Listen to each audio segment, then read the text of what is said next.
We are live. Welcome to the MLB Deeper Dive. It is Friday, June 17th. I am Josh Engleman. I am joined by Adam Scherer. We are brought to you by OddsShopper. We've got a 12-game MLB slate ahead of us, and we're going to be talking a whole hell of a lot of MLB over the next couple months because basketball is over and sports basically don't exist. Really? Thank God. We're going straight to Adam. Adam, how are you? Why thank God? Because I've been tired of basketball for 3 months. Interesting.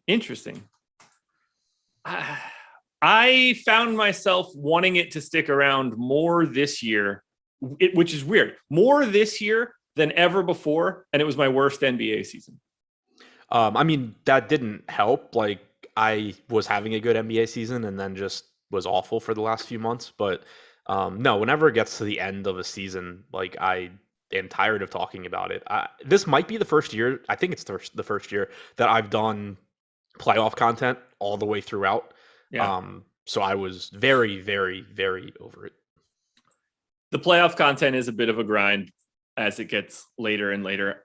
What was weird for me is that I enjoyed talking about the FanDuel single game contests more than I like talking about DraftKings Showdown for the finals, because it was just like, okay, there's 7 guys that are basically the exact same captain, and I don't know what to do here. But at least with FanDuel, I was able to say, like, okay, I think this guy's a better play at the pro spot. You can't use so-and-so at the utility. Like, I felt like there was some movement around for what I needed to say.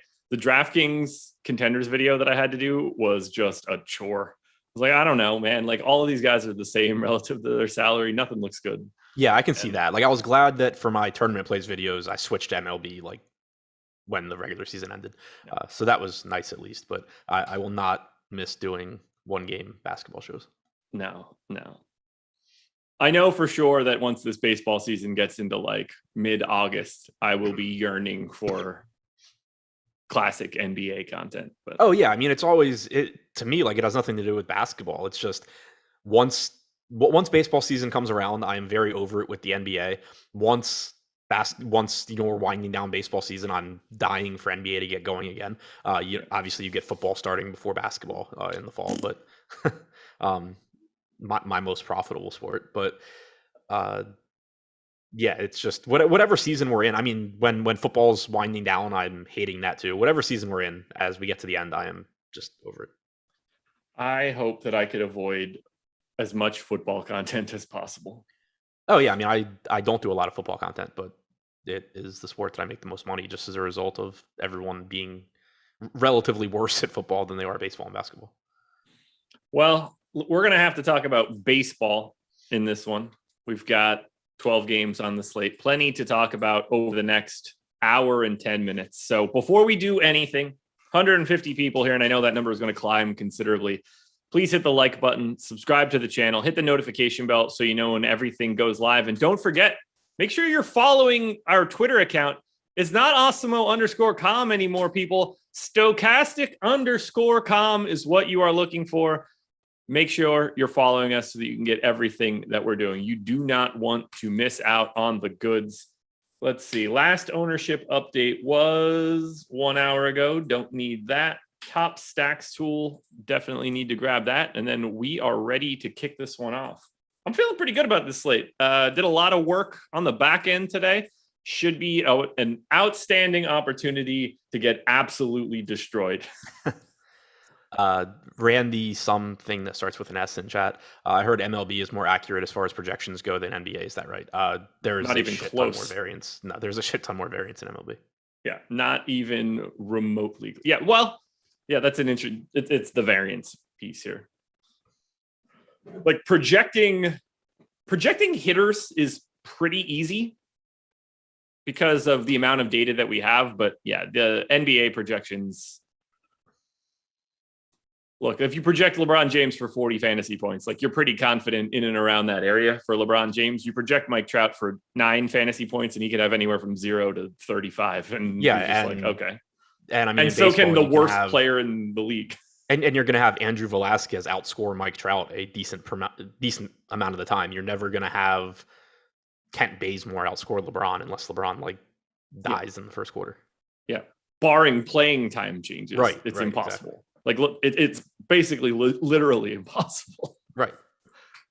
All right, let's get into this slate here. Got a lot to talk about. Pirates and Giants is the first game up. 3.4 run implied total for the Pirates, 4.6 for the Giants. Zach Thompson and Carlos Rodon. And right out of the gate, we're getting someone that we need to talk about, and that is Zach Thompson, just looking absolutely dreadful today, completely unowned. Let's start on the Rodon side. 33% projected ownership. I see him basically as like the clear best pay up guy, but even like maybe like my second favorite pitcher. I have 4 different dudes that are to me the same guy, just slightly different based on salary. Rodon is part of that group. I very much like him today. I would like to have him. I assume I'll be around the field. Talk to me about where you stand for him and how you anticipate being around his ownership.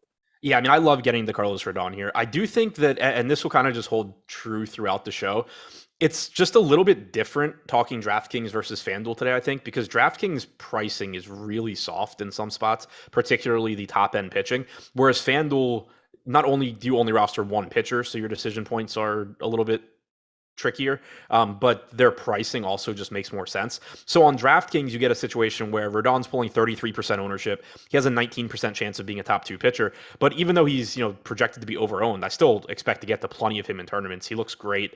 The Pirates are one of the worst offenses in the league. Their active roster has about a 24% strikeout percentage and 25% strikeout percentage and 89 WRC plus. Rodon's second on the slate, just behind Giolito in strikeout percentage at 30.6%. Like, he looks great, and he's $9,900. You're rostering 2 pitchers. I just think it's going to be difficult not to get a lot of him, especially because you have a lot of ownership going to the alternatives as well. On FanDuel, he still certainly looks good, but at least there, he's 10,700. He is the most expensive pitcher on the slate. He's getting, about the same ownership as Frankie Montas, who's $500 less, getting like half the ownership of Robbie Ray, who's $1,500 less. He's clearly a good option on either site, but I think just, more difficult to get away from on DraftKings since you don't have the same sort of gap between him and some of the worse pitchers, and you also are rostering 2 of them. I guess I'll lump all these guys together after we talk about them all. Get your thoughts on Ray and Montas in relationship to each other, but I think we're just both in agreement that we both want to have Carlos Rodon, and he looks like one of the better options. You're not getting to Zach Thompson, I assume? I don't really see any reason to. There's better value pitching if you want to go there. It's not going to be difficult to get to the top end guys. Again, I mean, if you were talking Thompson, you're pretty much purely talking DraftKings since you need 2 pitchers. But when you have the most expensive pitcher in Rodon at 9,900, you have Montas at 83, you have Ray at 87. There's just not really going to be much need to roster some random shitty pitcher against the Giants. Well, then let's talk about Giants bats in this one. 8th in aggregate ownership, 6th in stack score. I have them a little bit lower than we currently have them. I don't really have much of a take. They just sort of exist in this one. But happy to get to some of these Giants guys. I just think there are very obviously better spots, but nothing wrong with San Francisco. Yeah, nothing at all. I mean, they're a good offense. They're in a pretty solid spot against Thompson. Right now, we have them with a 4% chance of being the top stack, 4% aggregate ownership, 4% chance of being the top value stack. They look fine. They're just sort of there. Yeah, good offense, but not a huge priority for me on this slate. Yeah. Okay. This is the perfect time, since I think we're going to have more time than we really needed at the end. What is the best way to ask the question of who do you think the best Giants bat is? Obviously, moving forward, we're going to run into situations where you're just going to give me the best player on a team. But I think that's kind of the question. It's just a matter of are we talking tournaments relative to ownership? Are we talking, who's just clearly the best guy, ownership agnostic? It's kind of just that's the way to word it. It's just, what are you actually asking? Let's do. Yeah, I don't even know what I'm asking. That's the real problem when we do these. Well, because that's the thing. The way I typically answer it is ownership agnostic, unless something really stands out, like somebody is low owned, I'll throw them in. But because the thing is, you're talking about one individual hitter in a tournament. So in a lot of tournament lineups, even the best hitter is still, regardless of ownership, going to be the best play. In other tournament lineups, you're going to want the lower owned guys. So I think answering it typically, just not factoring in ownership, probably is the most useful. And I think that unless there's a situation where a team's ownership is wildly variant, where you get the guy that's like 25% owned and you get like the rest of the team is 8 to 12. That's a different story. For the Giants right now, ownership is completely meaningless. Like you can look at Yastrzemski at 3 and Longoria at 6 and think like, oh, Longoria has twice the ownership. Both of those numbers are meaningless. Yastrzemski's not in 97% of lineups. Evan Longoria is not in 94% of lineups. They are essentially the exact same ownership. There's no difference between 3 and 6 in all practicality. So who is the best Giants bat to you? Trying to get to their lineup now, but Yastrzemski, if he's in, where to go? Yeah, so Yastrzemski at 4,300 looks really good. Peterson at 4,500 looks really good. Luis Gonzalez is the guy that showed up the most in my crunch. Leadoff 3K outfielder. Yep. I could go either direction there. One thing that kind of stands out a little bit too, I don't want to read into it too much because reverse splits typically aren't really a thing. But since last year, Thompson has allowed a 184 expected ISO to righties. Evan Longoria has a 221 expected ISO against right-handed pitching over that time. So he's another one. He's batting third. He's cheap at 3,300. I still, certainly wouldn't say I like him more than those other 3 guys, but I think it's worth mentioning. How old is he at this point? What'd you say? How old is he at this point? I would guess like 36. I just feel like he's been in the league forever now because he's basically existed through like all of my adulthood. I'll say I'm pretty sure he came up when I was like just starting college.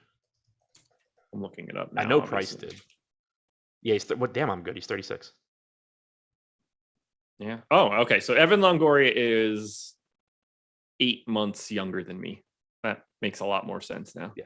I was going to say, I was pretty sure I could remember him and Price debuting like my freshman year of college. Hall of Famer? Gonna be close. Yeah. MLB Hall of Fame is so hard for me to gauge. First 4 years, 5.6, 7.2, 7.5, 6.3 wins above replacement. That's been big, but these past like couple of years have been tough. If he didn't injuries, you said? Yeah. Honestly, like 5 years of playing for the Giants certainly isn't going to help your offensive numbers either. He was so good defensively early. That was the real big driver here. Pirates bat. Anybody you want to try to take on the opposite side of Rodon? Not particularly. It's a big enough slate. I just don't really see a reason to be going there. I mean, he's a really, really good pitcher. You're talking about a horrible offense. I mean, what are you going to do? Like Brian Reynolds, keep Brian Hayes, I think you can just find better options. I agree. Well, let's keep it moving. Nationals and Phillies. 4.8 run implied total for the Nats. 5.7 for the Phillies. Paulo Espino going for Washington. Bailey Falter going for Philly. Neither guy picking up any ownership here, and I don't really see anything that leads me to believe I should have these guys. That's a pass for me. Yeah, me too. I don't really see any reason to get the other one. If you want to make a case that like you're punting with a 4K guy, I mean, like I don't even think Espino can go deep enough into this game. I got him in for 3 innings, so that's not even a way that I really need to go. And because of the fact that pitching in the mid-tier is incredibly easy to get to, I don't really want to pay down to 4K either. So we can talk about bats. Monster implied total for Philly, 3rd highest total on the slate, highest total that isn't in cores. Let's talk about these Philly bats who are 2nd in top stack, 2nd in top value, 2nd in projected ownership, and 2nd in stack score. Philly looks pretty damn good today. Yeah, Philly looks great here. Espino is another one where he has actually struggled with right-handed power going back to last year as well. Not great against lefties either, but a 230 expected ISO to righties. To me, it's not that I'm going to target righties over lefties. Like, obviously, I still love Schwarber. I love Harper. But it sets up very well for guys like Hoskins and Castellanos as well. JT Realmuto, has had some struggles this year. Only a 143 expected ISO and a 317 expected WOBA against righties. But his salary's come down a bit. He's still a catcher. And then, 1 through, or the projected at least 1 through 4, Schwarber, Hopkins, Harper, Castellanos, all just ridiculously good power hitters. Yeah, I mean, this lineup is just straight loaded. Does the ownership matter to you at all? Top stack odds, slightly negative leverage from the stack score as well. Is it really going to play a big role for you? One of the best value options as well. So they're going slightly over owned, but you're just going to get really, really good lineups around them as well. Yeah, I don't really have any negatives to say about Philly. Like, the public's there, and I think that they should be. Any individual ownership numbers stand out to you, either positively or negatively? Philly. Not really. The guys that I would expect to get ownership are the ones getting it. Schwarber at 4,600 getting the most, but he's 4,600, like he's $1,400 less expensive than Harper. There's none of the cheap guys, or none of the low owned guys, are guys that I'm looking at and saying like, oh, I think they're great plays. I don't know why they're low owned. Like they're low owned because they're not nearly as good as the other guys on Philly. They're still certainly playable because they're cheap and it's baseball. But the guys getting the ownership are the ones that I think should be. Okay. Best bat here is one of Schwarber or Harper, I'm guessing, to you? Yep. Okay. I have them very close. At price, probably Schwarber. Yeah.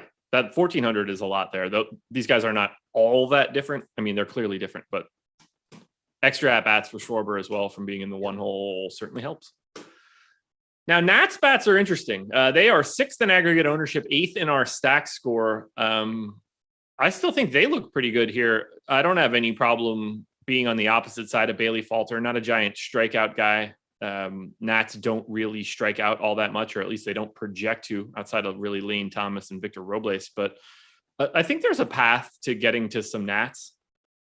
Yeah, I mean, it's not an exciting offense. You do have the lefty-lefty matchup for Soto, which, not that that's a big deal, but you would prefer it not be. But either way, I mean, Soto's going to look good at 5,300.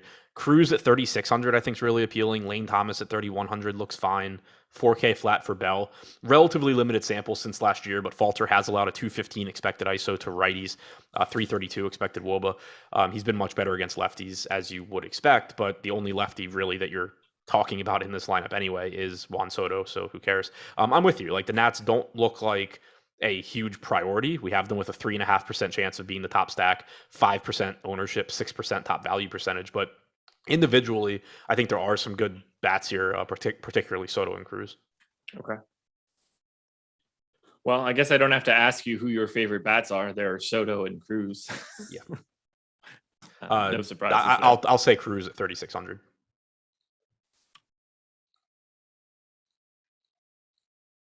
Wait, he's 4K. What am I looking at? That's why I paused aggressively, because I have him at 4K.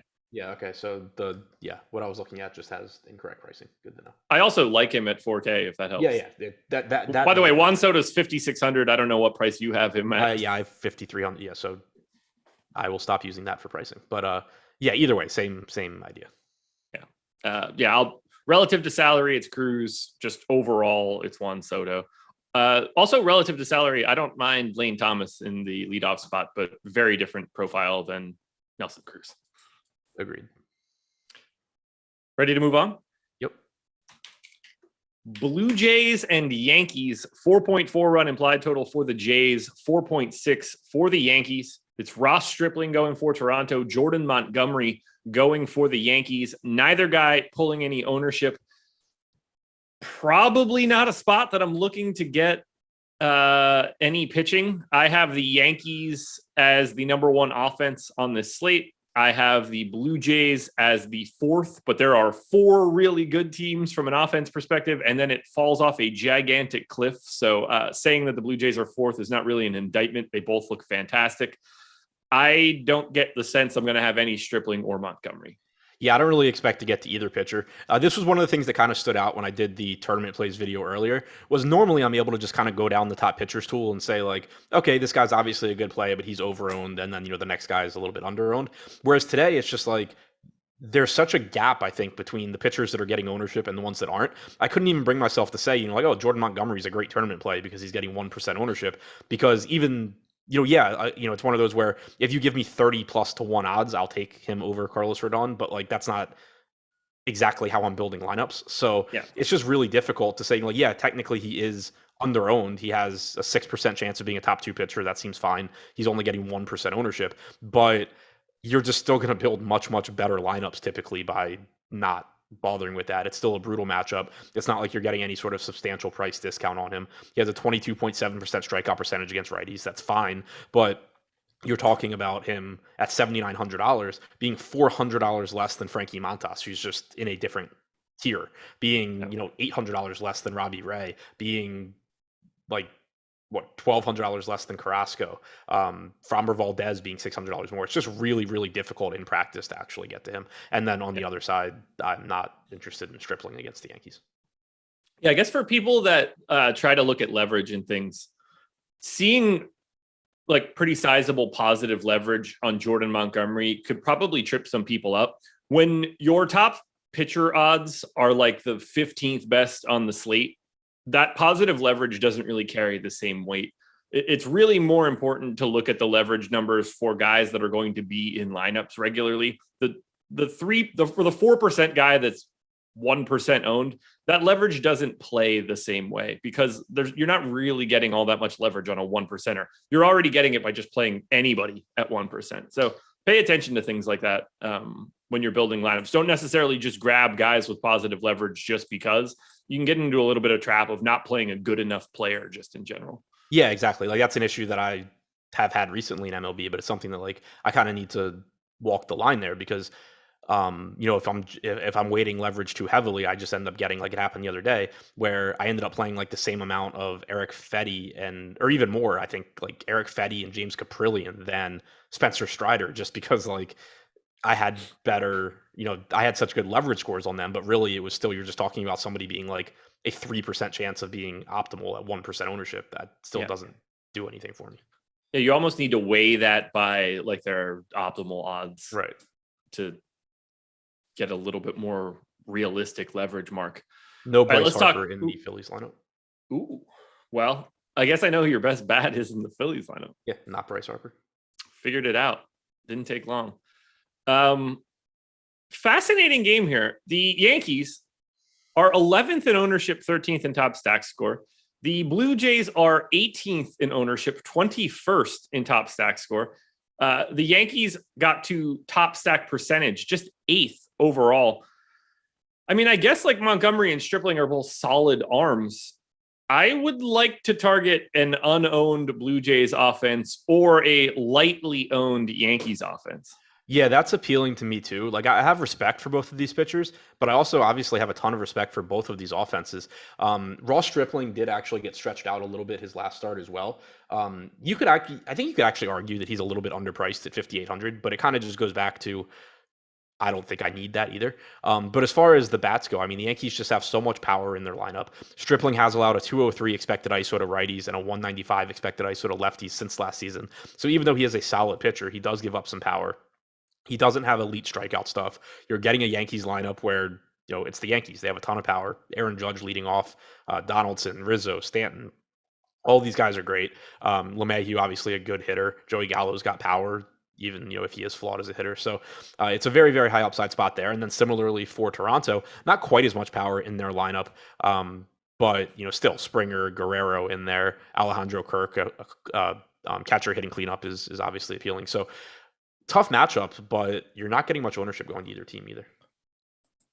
So this is independent of DFS discussion. Why is Aaron Judge hitting leadoff? I mean, he's the best hitter on their team. He should be. I mean, it just feels incorrect. The Yankees are actually being sharp doing that. I don't know if that's true. I mean, you clearly want Aaron Judge getting the most at bats on this team. Sure. It just feels wrong. It just feels wrong. He's just not the guy that I want to start a game without that possibility of having a runner on. Yeah, but you can start the game with a run. You can start the game with a run. You could also start the game with a run if he bats second. Behind Josh Donaldson. You just don't. I mean, you want this is the thing that people have been pushing for years, where managers just won't do it. But you want this guy getting the most at bats on this team. I don't think I don't know if that's correct. Why would Per the book, it's not totally correct. Yeah, well, Bill James is an idiot. Well, Bill James didn't write the book, so. Oh yeah, that was Tom Tango. Never mind. My point still stands though.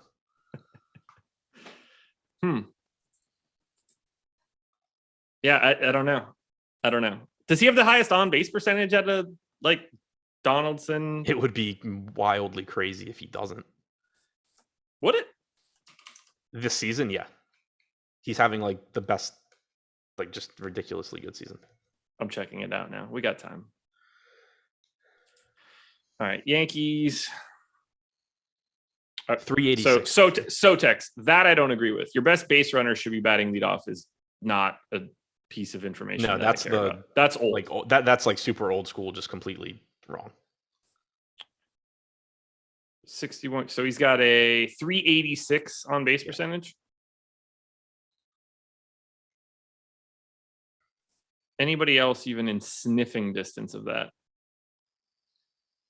No. Yeah, not remotely close. No. Okay. If he projects for like 20 more points of on base percentage, then I stand corrected. I just assumed it was lower than someone else, and like he was buoyed by incredible light tower power. But it turns out he's got both of those things. Yeah. 475, 440 actual WOBA, 475 expected WOBA this year. 196 WRC plus. He is going to get paid. Isn't he already paid? He's old though, right?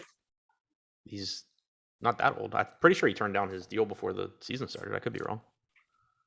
I thought he already got the bag. He's he? 30. Yeah, he's 30. I thought that was like a huge thing before the season started was they tried to extend him.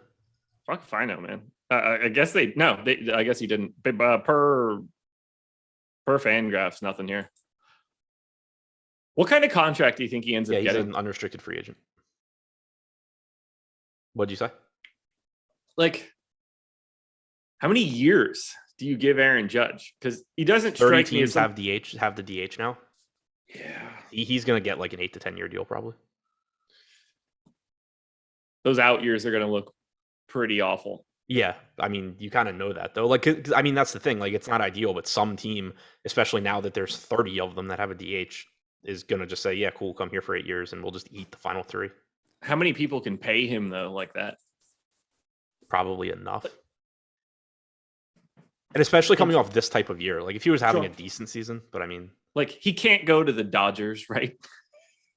They can't. I don't know who's coming off of teams' books either. Like the Dodgers are, I think, just losing Trevor Bauer's entire salary probably. What? Yeah. So is Bauer. Well, yeah, but I'm saying like that opens up what they can pay. I just wanted to make a Bauer joke. Let's talk Blue Jays bats. Unowned, fully unowned. I like them more than unowned. Like I have them a lot higher than quite a bit higher than we do right now. So, and just one more. Judge being so home run prone. Home run prone is not a thing. Like home runs are the best thing that you can do. Yeah. Aaron Judge just hitting a shit ton of home runs isn't a reason to give him fewer at bats. As far as Toronto goes, yeah, like the lack of ownership is appealing. Their lineup isn't quite as strong as the Yankees lineup is. I think that goes without saying, but still certainly going a little bit under owned. 2.5% chance of being the top stack, 1% ownership. You don't need a lot of them to still be overweight on the field. It doesn't take much, but I certainly want to get 5% aggregate ownership to the Blue Jays just feels pretty good on a day like today. Somebody said Judge turned down 7 years from the Yankees this year. I don't remember what the dollar amount was. So if anyone does, I'd be. Can you imagine turning down a 7-year deal, which was clearly at like 200 something million? According to Cashman, they offered 7 years that would have paid $30.5 million per year. So 210 basically. Yeah.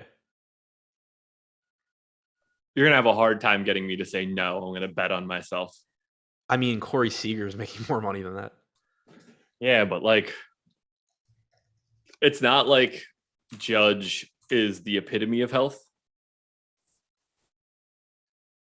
Like as long as Corey Seager is making like base salaries between $32 and $35 million, you're just not getting these power hitting outfielders to sign extensions. I don't think. Look, sure. I don't know. It's crazy. I'd take the bag there already, but kudos to him for betting on himself. Best Blue Jays bat, best Yankees bat, best Blue Jays bat. Yankees is Judge, obviously. Blue Jays, Kirk's expensive, so I'd just go Guerrero. I was gonna say Kirk just because he's catching and batting cleanup, but you're also paying for it. Yeah, give me Springer in the leadoff spot too. That's fine by me. Fine. But yeah, I'm with you on Judge. All right, I got nothing else here for Yankees and Blue Jays. Let's talk schedule for the rest of the day. This one is easy. MLB LBL, MLB Live Before Lock, coming up immediately after this, 6 p.m. You don't have to go anywhere. Stay straight on this stream. It will just continue for you. Plus free content for today, MLB Top Stacks, which we will talk about quite a bit, and UFC Pro Plays for this Saturday's UFC card. Make sure you're getting involved there. We go to game 4. Oh, unrelated to everything we're talking about now, someone tweeted at us about who would win in a fight of all these Stokastic employees, and somebody was just like, I bet on blah, blah, blah. I don't remember if he picked you. Don't we have a me. professional MMA fighter working for us? Yeah, so I can't, let me see if I can find it. I'm taking Eric Lindquist. Josh Engleman, though, no chance. Which, whatever. I don't care about who we're actually taking. Yeah, I'm going to take Pete to fuck up all of us. We can just run us out in a line. He's going to piece us up and choke us unconscious quite quickly. Yeah, I'll say that had come up before, and I immediately started trying to think of potential advantages because I'm one of the smallest people that works here, but trying to think of potential advantages I have, and then I was just like, oh, never mind, Pete works here. This is pointless. Yeah, we are going to get quite tuned up.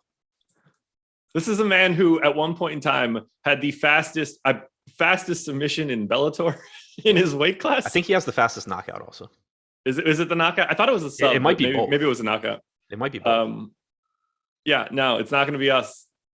I'm not going to win. Somebody said I probably only know 3% of the people that work here. That might be a high estimate. Yeah. I mean, people have no idea how many people work for this company. Including me. We don't know. Yeah, I don't know. There are people that send messages in the general channel, and I was just like, I don't even know what this person's role is. I mean, there was the other day when I had a meeting added to the calendar on my phone, and I had to message you in Lofty, like, who is this? Eric said he thinks Pete would kill him even if Eric had a 9-iron. Guys, I'm going to rank pretty highly here. I'm big. Mets and Marlins.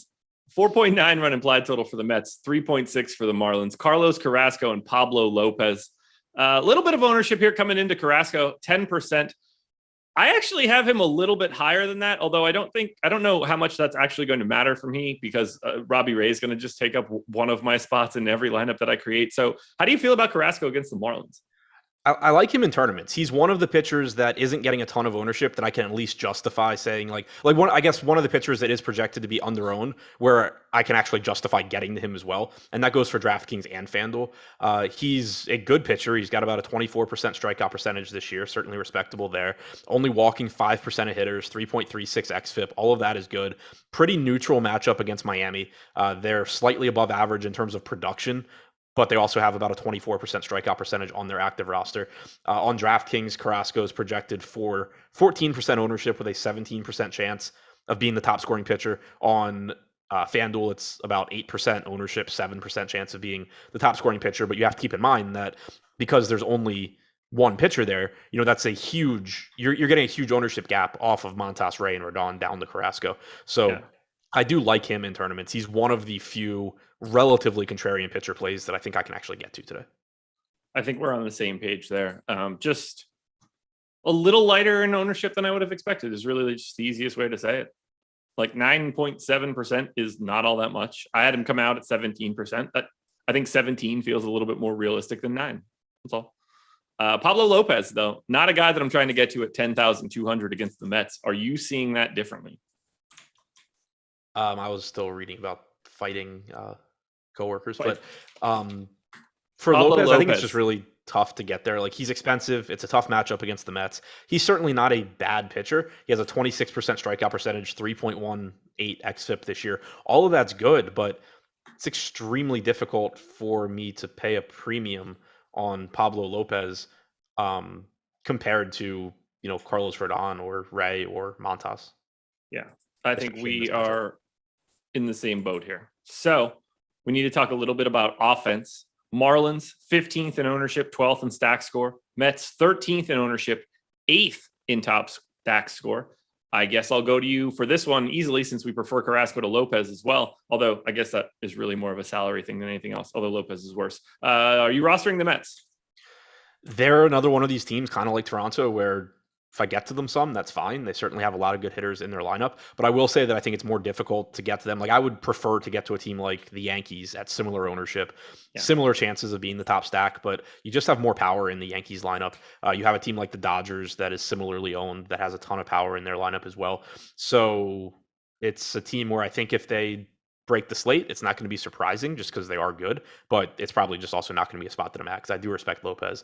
And I think that there's just better similarly owned offenses that I would rather get to. Alonso, best bat? That is typically the answer, yes. Okay. Marlins side. Wait, I thought Marte was out like indefinitely. Seems like that's not true. Yeah, apparently not. I must have just misread the thing that I saw yesterday. Jeff McNeil at 3,500 or Nimmo at 3,700 for some value is pretty nice. No disagreements there. Nimmo in particular in that leadoff spot. Learn how to read. That'll probably help you too. Yeah, maybe. Just going to start calling you Floyd Mayweather. Do you like the Marlins today? No, not particularly. You're not getting enough ownership going to Carrasco for them to really be pushed up for me. Not that on a slate of this size, I would care that much anyway. Jazz Chisholm at 5,100 always is fine. But yeah, there's just plenty of other guys that I would get to first. Whew. Sean V with the hot take from yesterday's show made sure to let everybody know that he said, don't fade Mike Trout. Really happy that you were able to get on that one, man. I mean, I'll take, if we're going to talk about people in chat either saying play Mike Trout or doing the which Sean V also does, I'm not playing the top 3 best plays on the slate. Like, I much prefer somebody saying play Mike Trout, at least it makes sense. Yeah. Heroic take on that one. Whew. Good work. All right, let's keep it moving here. Get out of this one.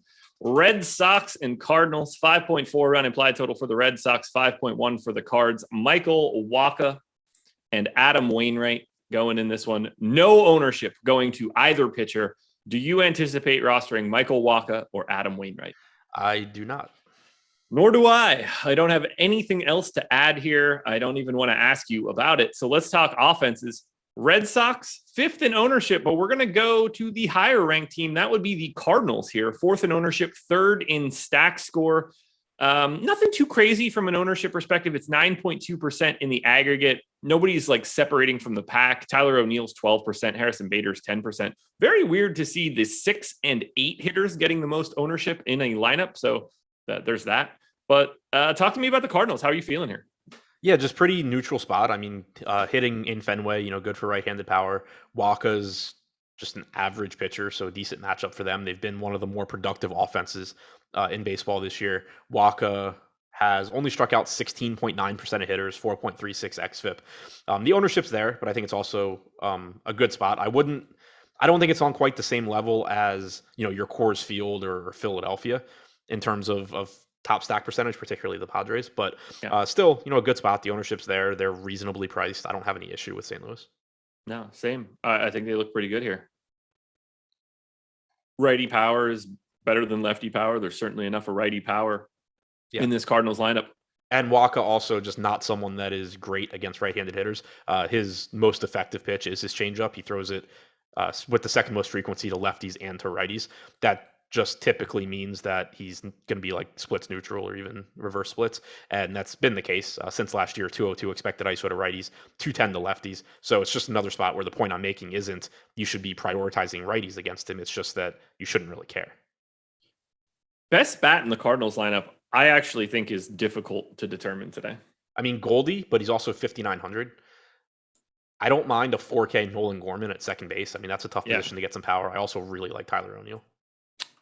I'm happy to get to Goldie. I'm happy to get to Gorman. Like, there's nothing wrong with Nolan Arenado's price. Tommy Edmond is incredibly expensive, but you get second and short eligibility. He's good. You know, a lot of plate appearance in this one, especially being the road team. That's an even bigger bump for a leadoff hitter.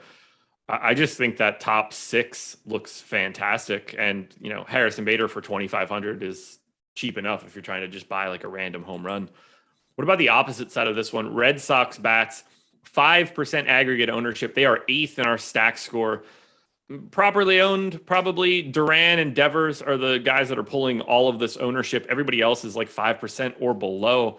I'm just as happy getting to the Red Sox as I am getting to the Cardinals. Yeah, I mean, I think I would. Yeah, I guess that's about right. They're just both sort of middle of the pack stacks for me. The ownership looks about right. I don't think either pitcher is terrible. I certainly don't think either pitcher is very good.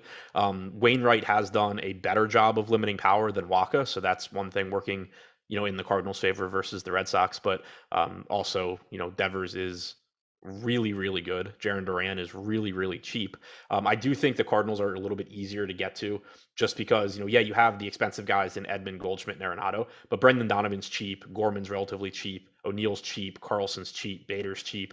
Whereas with the Red Sox, the guys that you really want to get to, Devers, Martinez, Bogarts, Story, are all expensive. I'm not as excited about guys like Franchy Cordero as I would be about, like, you know, O'Neill or Carlson. Best bat is Devers. I don't think that we have any disagreement here. No. Best value is Duran. Best bat's Devers. Yeah. Eric, by the way, how are you feeling today? Because you really put yourself in a bad way yesterday on that live stream. Eric came in, knocked back 3 shots of vodka, went away, came back, took another one, disappeared again. It was not great. It was not great. We had a huge crew. Like, we went like 7 wide at one point in time. Oh, nobody even invited me. Yeah, I'm sure that's what you were looking for. I think Greg asked me on the show. Yeah, Greg was like, I might stop in. Are you going to stop in? I said, hell no. And I guess that was the only invitation I was going to get. Jordan showed up, knocked back the end of some sort of bottle. Laffy was doing shots and crushing Coors Lights. I don't even have any alcohol in my apartment, so would have bored you guys. I wanted no part. I made a glass of wine in like the third quarter. That was about it. All right. Game 6, Tigers and Rangers, 4.1 run implied total, 3.9 for the Rangers. Tariq Skubal and John Gray. Skubal 16% owned, which I actually think is a tad low given the potential strikeouts in the Rangers lineup. Very boom bust from strikeouts. It's either guys that don't K or guys that K all the time. On the opposite side, John Gray seems to be the one of the 2 preferred paydown options at pitcher, 20% owned. I basically completely agree with that. I'd like to get a little bit more Skubal, but both of these guys are very interesting. Skubal mostly for his talent, John Gray for talent combined with a $6,900 price tag. Yeah, both pitchers here look good. Skubal, and both are getting the ownership they probably deserve. Skubal at 9,900 on FanDuel, 9K flat on DraftKings. Looks good on both sites. Good strikeout stuff. Not a bad matchup overall, pretty average. Texas's active roster has a 100 WRC plus, 23.1% strikeout percentage. Skubal has a 27.5% strikeout percentage this year. Barely walks anybody, 2.83 xFIP, just a really good pitcher. And then on the other side, you know, like you said, Gray is cheap on DraftKings. He's more reasonably priced at 8,600 on FanDuel, but he also has a very good matchup. He has a 26% strikeout percentage this year. He's been good across the board with the exception of a 10% walk percentage. You need that to come down. But at 6,900, clearly underpriced. At 8,600, still fine in tournaments, although clearly not as much of a priority since you're only rostering one pitcher there. Also, no Austin Meadows in the lineup for Detroit is nice. Yeah. Do you prefer, if you just said it, I wasn't listening, so now you can know how that feels. But do you prefer John Gray or Daniel Lynch? Do we have Lynch? They're both 20% owned. Okay. I was just, I didn't know what we had Lynch at. I prefer Gray. Okay. Like, they both have good matchups. Gray is the better pitcher. You can't convince me Lynch is better than Gray at this point. I have quite a bit more interest in Gray than I do in Lynch. So I would happily go to Gray, but I would prefer to go to Skubal more than anything else in this game.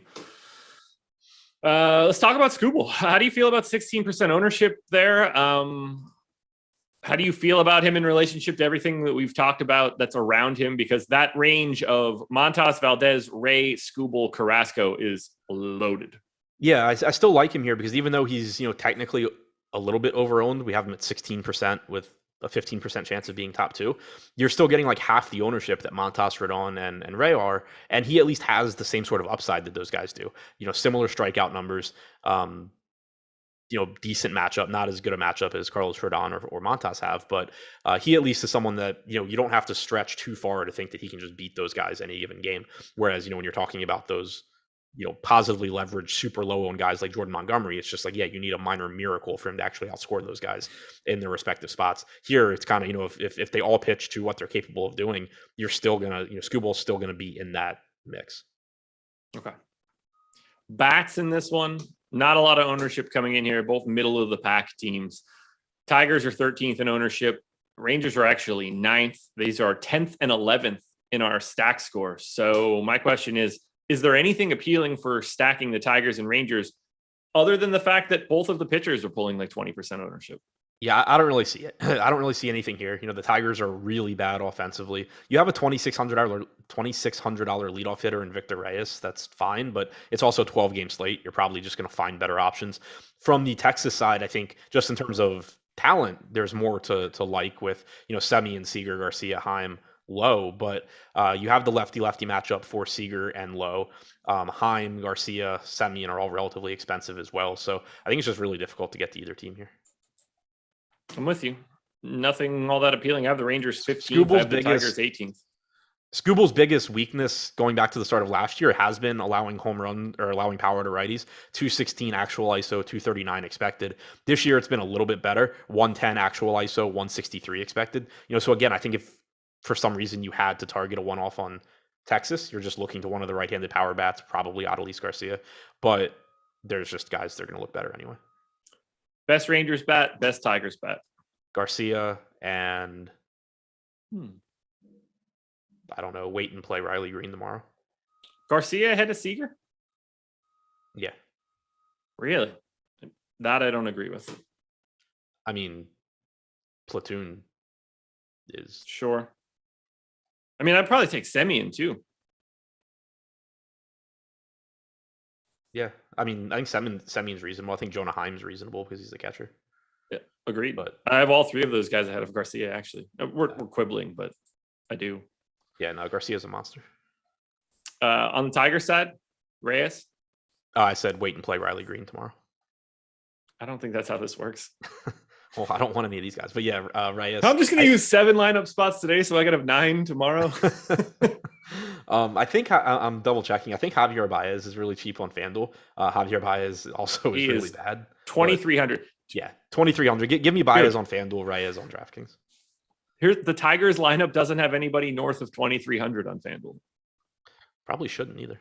23, 22, 22, 23, 23, 22, 22, 21, 21. That's tough. That's a tough one. All righty.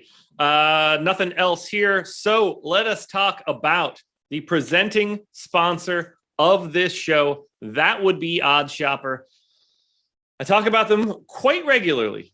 And the key piece here is that you guys need to use this tool because it's just going to make you better at sports betting. It's going to probably make you better at DFS, and it's going to cost you precisely $0. Whether you're just simply trying to shop around for bets to get the best line at multiple sports books, everything will be right in front of you. You can make those bets in one click. Fantastic. You should be doing that no matter what. If you're not shopping around for the best line, you're only hurting yourself. No one else cares that you're doing it. It's just your own personal penalty. We also are fantastic for player props. We show all of the player props along with our projections. We have expected ROI, expected win rate on bets. We show the hold and we give you the best lines that you could possibly find. This tool is incredibly valuable, and you don't have to pay for it at all. All you have to do is just simply sign up. It costs you an email address. That is it. Please do this. The tool is fantastic. And if you're in a state where betting isn't legal yet, familiarize yourself with the tool right now. You could use it to help make other decisions. Use it now. It's going to be legal everywhere eventually. Be ready and be prepared to use the tool. Use OddsShopper ASAP. What do we got going on in chat right now? Eric moving up the Awesemo fighter rankings or Stokastic fighter rankings. Incredible. I love it. I love it. Game 7, Astros and White Sox. 4.4 run implied total for the Astros, 3.6 for the White Sox. Framber Valdez and Lucas Giolito. Giolito unowned today, and I don't really disagree with it. Framber Valdez, about 20% owned, looking pretty similar to Tariq Skubal today from an ownership perspective, and to me from like a success perspective. I don't have much to add for Valdez. He's in the same bucket of guys in the middle that I think just looks pretty good, and I don't think I'm going to get to Giolito. Talk to me about both sides of this one. Yeah, I mean, Valdez is just a good option. He's 8,500 on DraftKings, which I think is more appealing than his very expensive $10,100 price tag on FanDuel. But when you look at top pitcher percentage versus ownership, pretty similar on the two sites as far as ownership being around where it should be. The matchup against the White Sox is actually decent. They've been a pretty underwhelming offense so far this year. Their active roster actually now is up to 100 WRC plus, 20.4% strikeout percentage, only a 136 ISO though. The issue with Valdez is that he just doesn't strike out a lot of guys. 19.9% strikeout percentage, but does an excellent job of keeping the ball on the ground. 3.35 xFIP this year. So like he's a good real life pitcher at 8,500. I think he's a good, a good DFS pitcher as well. I have more difficulty getting to him at that FanDuel price tag. On the other side with Giolito, he's got the highest strikeout percentage on the slate by a slight margin at 30.7%, but he also has just an absolutely brutal matchup against Houston. I think it's just going to be difficult to get there. I think that, if he's in a lineup or two, that's fine. Or, if he's in a lineup here or there, that's fine, because at least he does give you that ceiling, and he's projected for 1% ownership. Still gives you the same, just based on talent, the same sort of ceiling as anybody else on this slate, but the matchup is just so much worse than other pitchers. On FanDuel, I actually think he's a little bit more appealing from a tournament standpoint than he is on DraftKings, just because FanDuel at least has the other good pitchers priced up more, whereas on DraftKings, you're paying $9,600 for Giolito when you could just pay a lot less for Montas. You could pay the same for Rodon. On FanDuel, at least you're getting that discount to Giolito. You're still not getting ownership. That's the more appealing site to roster him in tournaments if you were going to do it, I think. Can't say I disagree there. Certainly would prefer to go there on FanDuel, whether or in comparison to DraftKings. There's just too many incorrectly priced guys on DK today. No one is rostering these bats, though. 20th and 23rd, respectively, in aggregate ownership. I would like to have a little bit more of the Astros side of this one, just because there's more raw talent here. But do you anticipate getting to Houston or Chicago? I don't anticipate getting too much of either one. I mean, it's a really tough matchup for Houston against Giolito.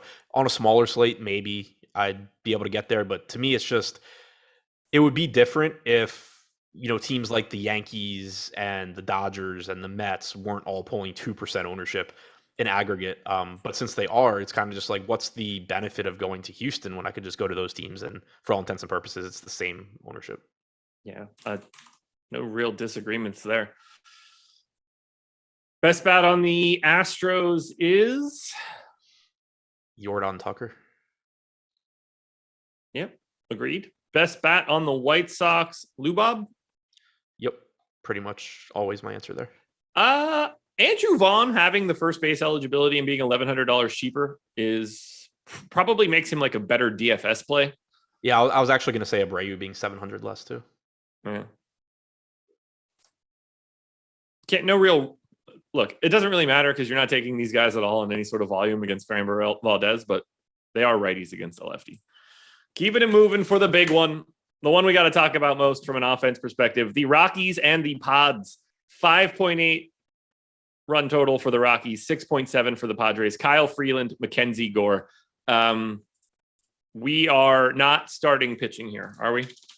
I wish I could get to Gore, but I think that just because of the mispricing on other pitchers on DraftKings, it's going to be tough to do. On FanDuel with one pitcher, it's going to be tough to do. He's good, but it's still Coors Field, and it's just outside of a lineup here or there where you're just taking a huge ownership discount to get to Gore. It's really hard for me to make a strong case for him over these other guys. Shout out Mackenzie Gore, straight out of Whiteville, North Carolina. Good kid. Yeah, you guys boys. I worked with his mom. Oh, really? Yeah, if it helps. Yes, when I worked for a credit union, she was at one of the branches in town. So was he like? I guess he was just like probably like high school prospect then or something. Yeah. I was there from 2010 to 2014, so long time ago. Let's just talk about bats now. The Padres are the number one stack across the board in everything. I don't think there's really any disagreement there. They are so clearly the number one stack today. It's not even funny. How do we manage a team like this, such an outlier on a 12-game slate? It's really difficult because they're also cheap. So you're getting ridiculously good value. You're getting by far the best chance of being the top scoring stack. We have them, on a 12-game slate, having a 20% chance of being the top stack is ridiculously high. 18% top value percentage on DraftKings as well is far and away the best. So, and they're pulling 28% ownership. So, it's the ownership is just ridiculously high, but they're also just clearly the best stack, both in terms of value and chances of success. So I expect to be getting to them and then just, being contrarian in other spots of my lineup. I'm really interested though, just overall to see how my DraftKings lineups turn out. There's just such strong chalk on DraftKings today, which is weird for MLB. Like from an overall strategy standpoint, normally if you didn't even want to like get into quantifying things and you just wanted to say like, I'm never going to play the highest owned stacks and I'm, gonna try and find pivots at pitcher, you're gonna be decent. But like today, it's just like the best pitching is like wildly underpriced and also the most talented. The Padres are clearly the best and also wildly underpriced. So I'm really interested to see kind of like how my lineups turn out, but I'm not just blindly avoiding the Padres here because when you look at the value and you look at the top stack percentage, it's hard to really say that they're even under-owned or over-owned. Yeah. I struggle in these situations, and you and I talked about it a little bit before the show started. Like 21% top stack odds on a day where average is 4% feels so high, like incorrectly high.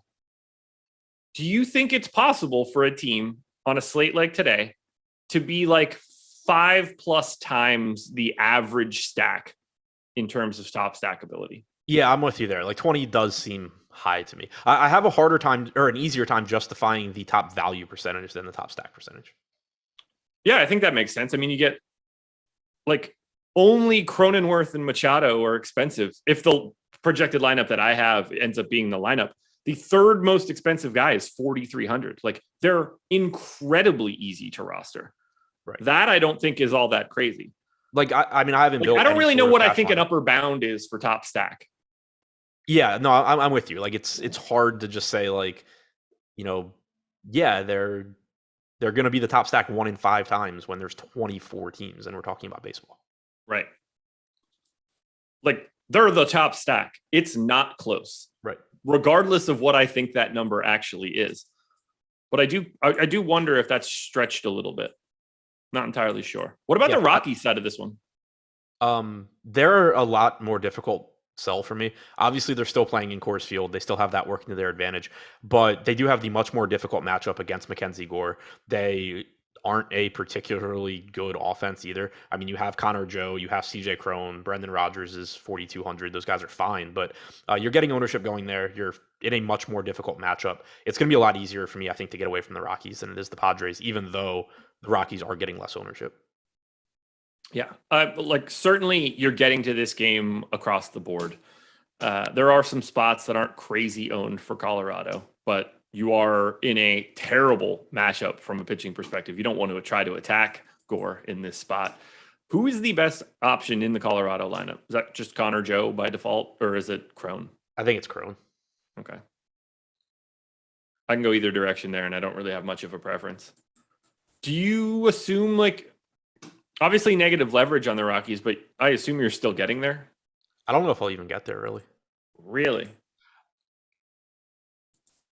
I mean, I'm not going to be upset if I am. Like, Cron's 10%. Yeah. That's fine. Rodgers 14%. But, like I said, I'm really interested to see how my lineups actually shake out because when I think about who I really like and like who I think looks best on this slate, I also know I don't really want them all in lineups together because my lineup's just going to be like competing with 30% of the field basically.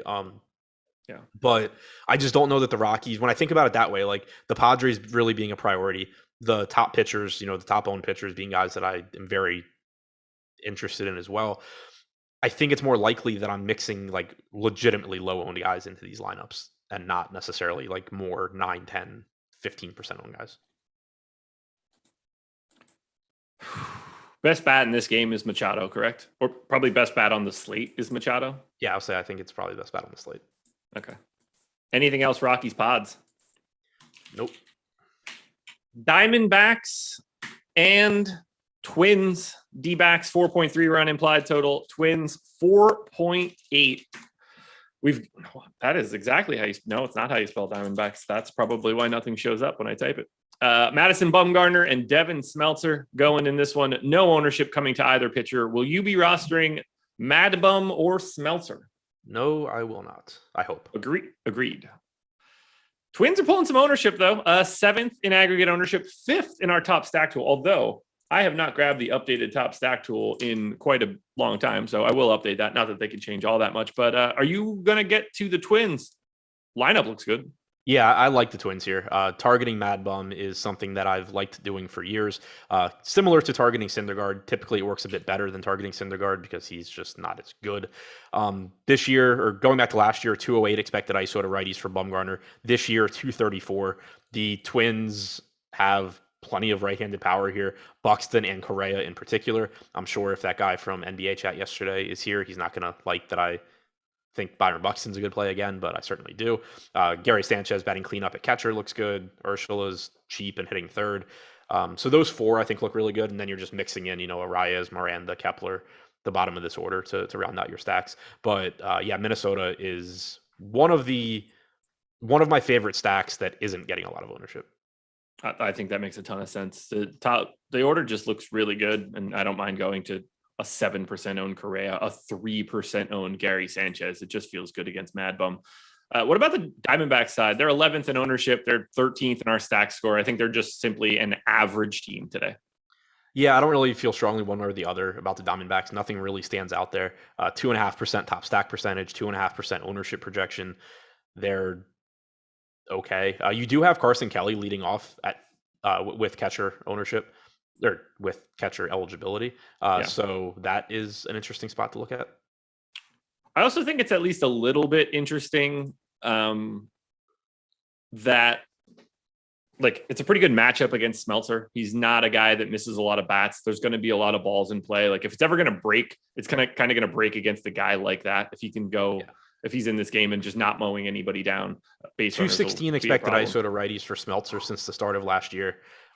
For the Diamondbacks over that time against left-handed pitching, 228 expected ISO for Kelly, 203 for Luplo, 228 for Marte, 217 for Christian Walker. There is some power here.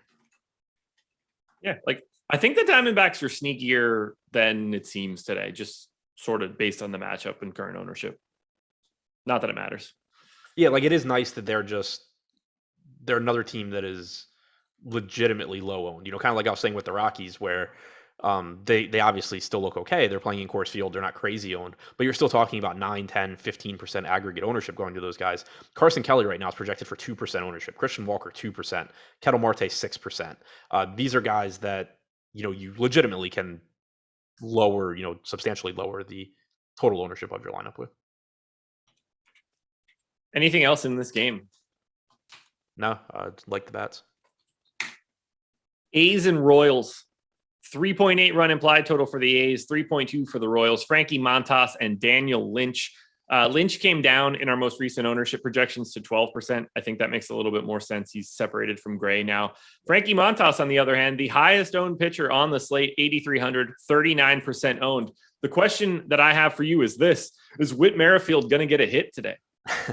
By the way, leadoff hit for Whit Merrifield the day that we talked about. Bunt single and Buxton went over.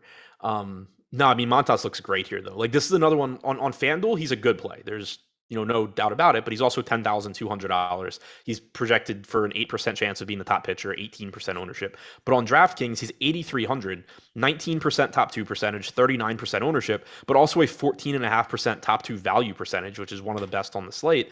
It's just so hard to get away from him when you combine the value and the chance of being the top scoring pitcher, because this is someone that has a 26+% strikeout percentage this year. He's only walking 5.5% of hitters. He has a sub 3 xFIP. He's facing a Kansas City team that is below average offensively. The only knock is that they don't strike out a lot. But when you're talking about an $8,300 price tag, who really cares? Because he's going to get plenty of strikeouts on his own usually, and he's just not expensive. So it's just very difficult again for me to get away from Montas because of the combination of his ceiling and him just being completely mispriced. It's just crazy. I have It's no kind of idea like why Dylan he's Cease the other 8,300. day, where maybe I don't get to the full 40% on Montas, but I would still expect him to be one of my highest owned pitchers. And you just have such a big margin for error, because when guys are 9,500, 10K, even if they still look good, if they give up a few runs, it's really going to be hard for them to be somebody you really wanted to have. Montas can give up a few runs here, and as long as he goes out there, goes 6 innings, strikes out 6-7 guys, you're still going to be fine at $8,300. Is he the best play on the slate? I think so when you factor in the price. You're kind of talking, when you look at the guys that are getting the most ownership there, you're talking Ray, Montas, Rodon. Rodon's at a different price tier, and Montas isn't facing Shohei Ohtani, Mike Trout, and Taylor Ward. I will have too much Robbie Ray, which we will get to, but Frankie Montas not going to be too far behind. From a bats perspective, the Royals are not owned. Do we need to talk about anything for Kansas City? Other than the fact that if you have a Kansas City stack, you're on the opposite side of 40% ownership. Right. That's the only real thing I could think to mention. We just got the Padres lineup. Jorge Alfaro catching and batting 5th. Kim is hitting 6th. Profar is leading off. All of that seems noteworthy.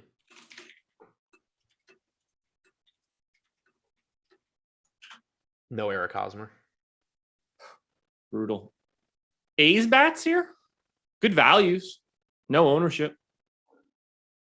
Yeah, pretty crappy hitters too, though. But like Ramon Laureano, Christian Bethancourt individually, I think makes some sense.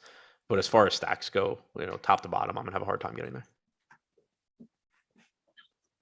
2 more games to go. Before we do anything, 580 people in here. We're not even over 100 likes yet. Hit that thumbs up. Helps us out a ton. How else can we push the Stokastic name if you guys don't push the like button on the video?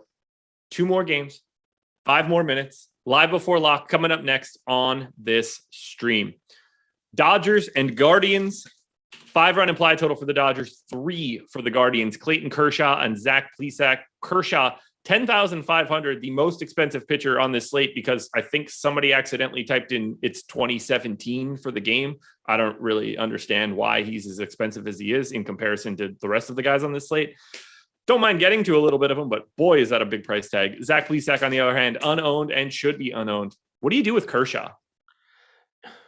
He threw 71 pitches last time out. He was on a 70 pitch count.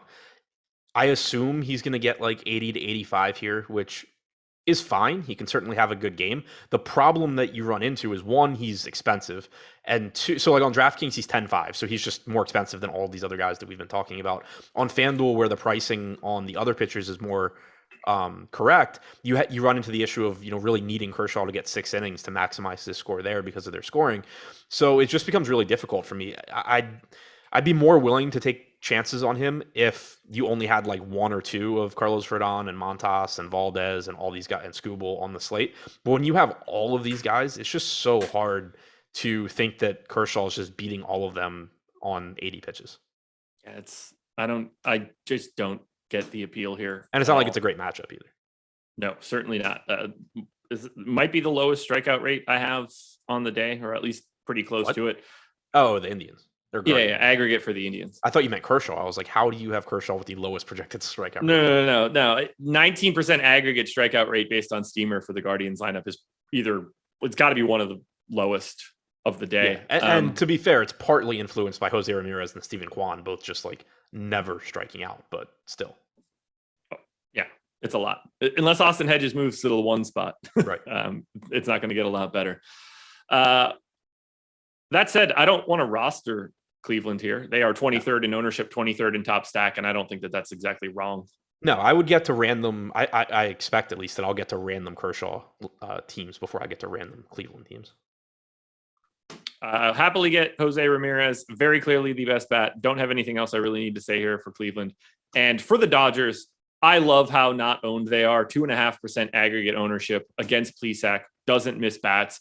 I think they are getting slept on in an aggressive manner. I have them 6th in my stack score. This is a team that I want to take a stand on at no ownership. Yeah, that hasn't worked out real well for me recently, but I expect to be going right back there. You said it. Plesac doesn't miss a lot of bats. For the season, he's only struck out 16% of hitters, 4.32 xFIP. He also doesn't walk guys, which from an upside perspective is nice.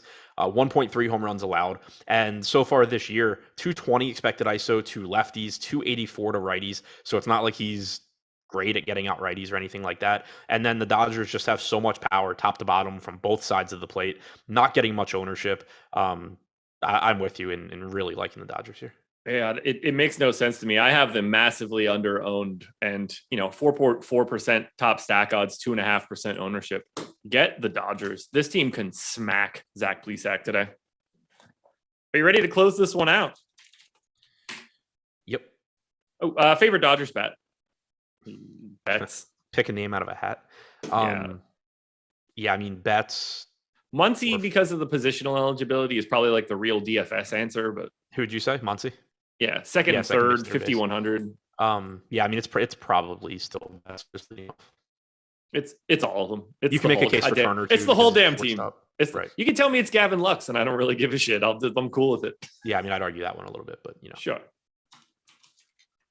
Mariners and Angels, 3.8 run implied total for the Mariners, 3.7 for the Angels. Robbie Ray and Michael Lorenzen, who is not the hefty lefty because he throws righty. 8,700 for Ray, 30-something% ownership. In my opinion, Robbie Ray is the clear number 1 pitcher on today's slate because the Angels strike out like banshees. It's insane. Michael Lorenzen not owned and shouldn't be. Talk to me about Ray in this matchup.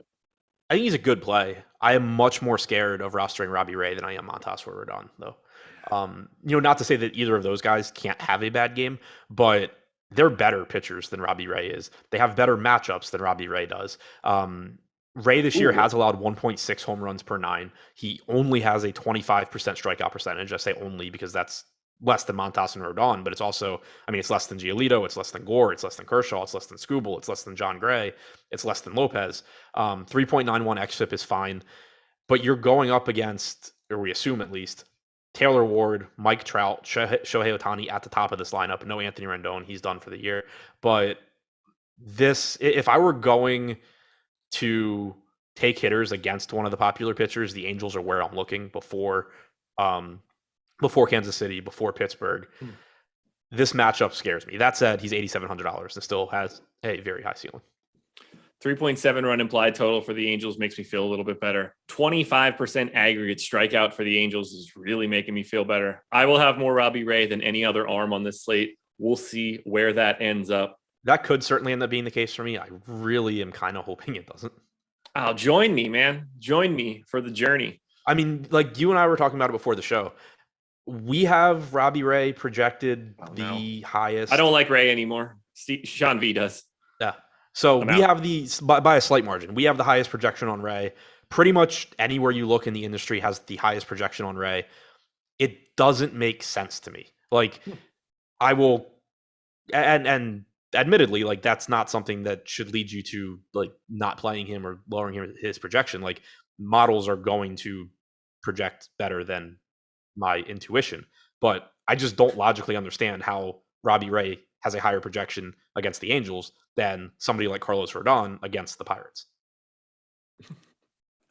I wish that Chad understood that your intuition, not you, but like your intuition, your intuition is shit compared to models. Right. They don't.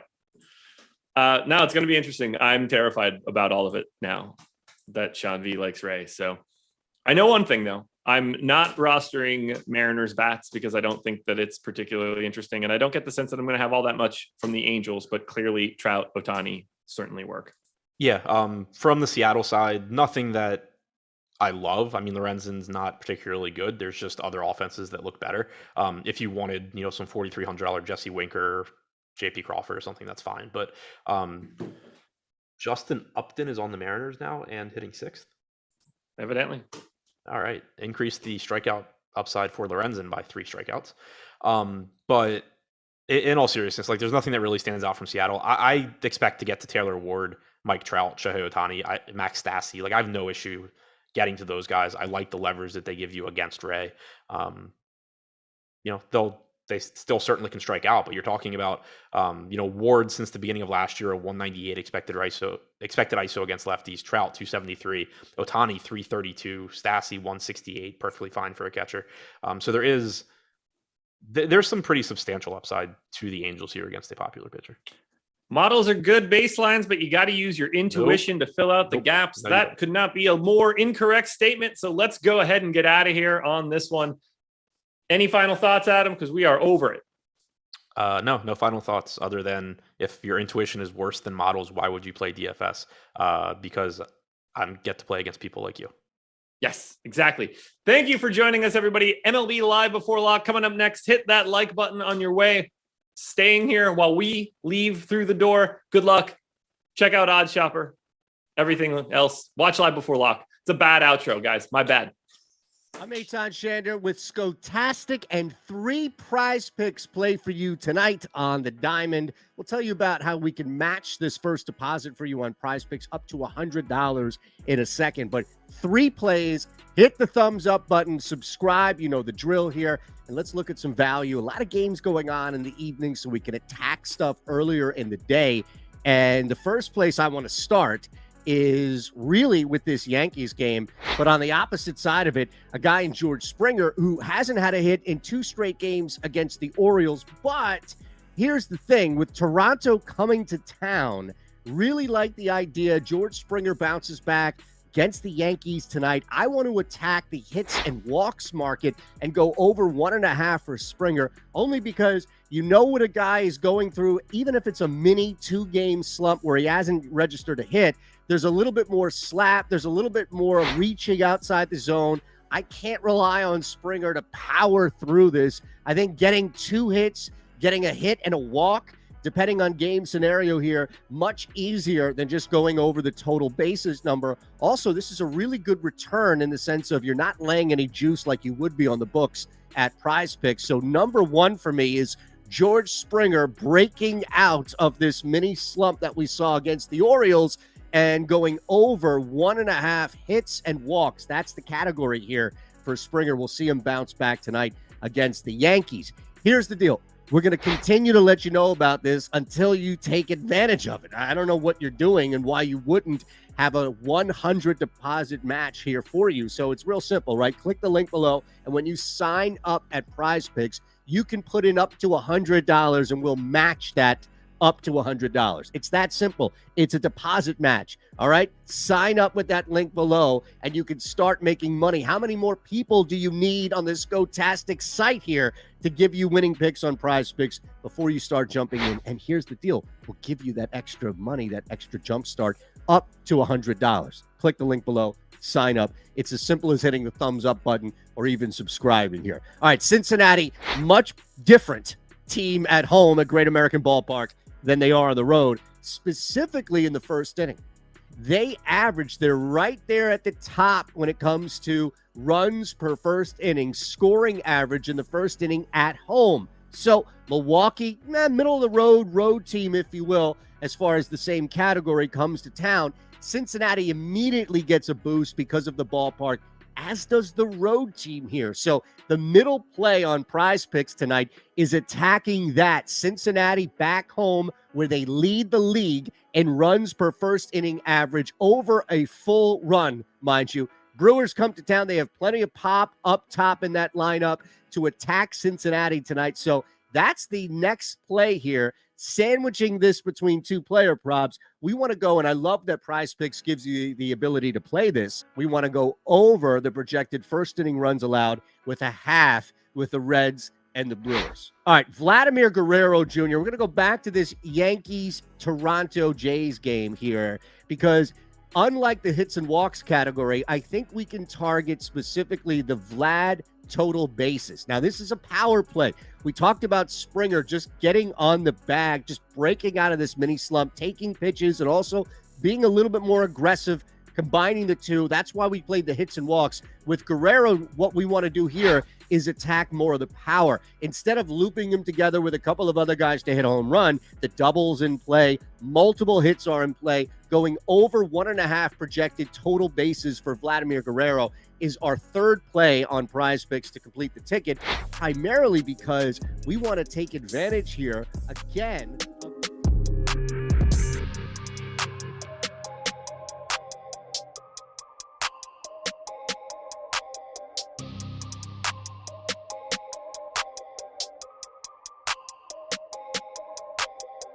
Oh, Lord.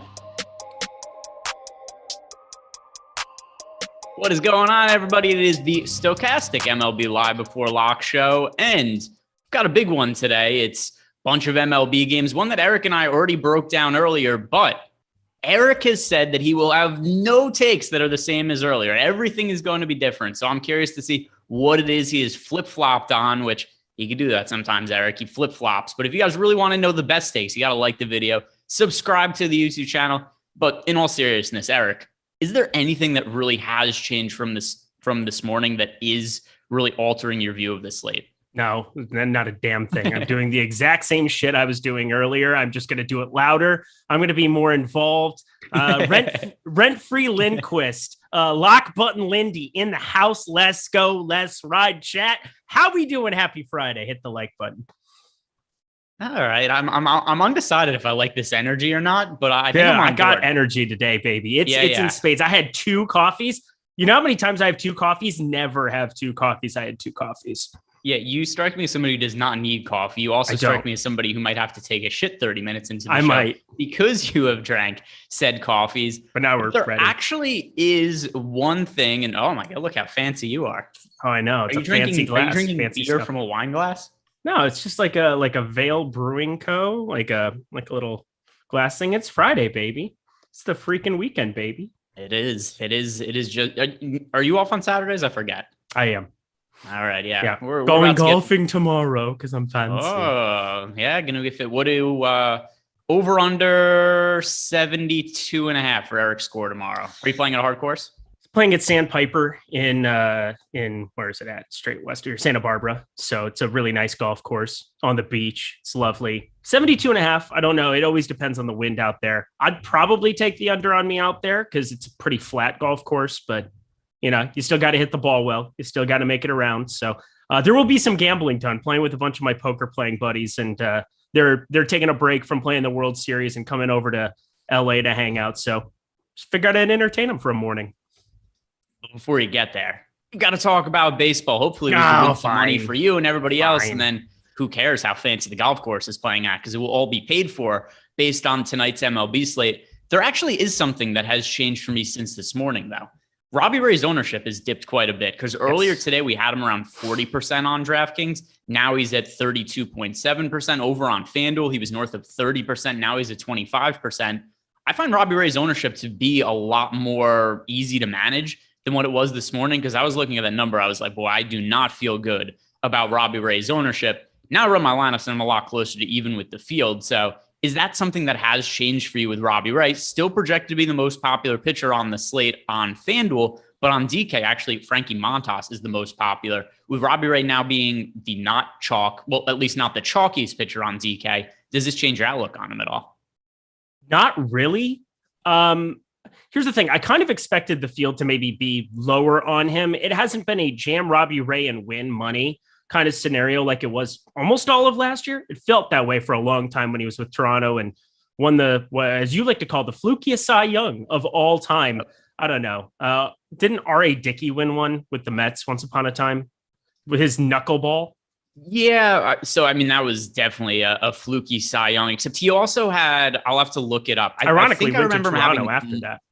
I think I remember having multiple good seasons though, but yeah, he was definitely somebody who It was really just that one year. And by the way, he should not have won the Cy Young that year. He didn't have the best underlying metric. Yeah, there you go. Pretty fluky. Pretty fluky. All right. Not to just throw one out of the atmosphere, but it was the first name that came to my head where it was like, that one felt pretty random. I don't think Jose Barrios ever won one. Otherwise, I would call that extremely fluky because I don't think he's a very good pitcher. Never did when he was with Minnesota. Just kind of like cross your fingers and hope he doesn't completely screw you. But the thing about Robbie Ray today is I don't think people have properly. Now, I don't expect Taylor Ward to be this good going forward. He has a 196 WRC plus. He's slashing 324, 427, 607. And I understand strikeouts. They definitely elevate the floor here, but the strikeouts have kind of been down for Robbie Ray. And now we're looking at a spot where you have an Angels lineup getting him to the top of the lineup. And it just looks a lot different for me. And it makes it hard to really want to go completely nuts in terms of looking at the Angels. It's just not a very comfortable spot for me to get to a lot of Robbie Ray when I do want to find some savings cheaper. And I mean, for me, Gray, Montas, who we talked about, those are both pieces of chalk that I'm much more willing to eat. And I don't want to play all the chalky pitchers in all the land. There's some guys to get away from a little bit. We got to play some of our boy Scooball. So it's almost like a victim of I don't want to play every chalky pitcher on the board. So I'm just getting to less of Robbie Ray and playing a little bit more of it. Well, and almost no Framber Valdez as well. We talked about that. But those two guys are just far less appealing to me than the rest of the popular pitchers.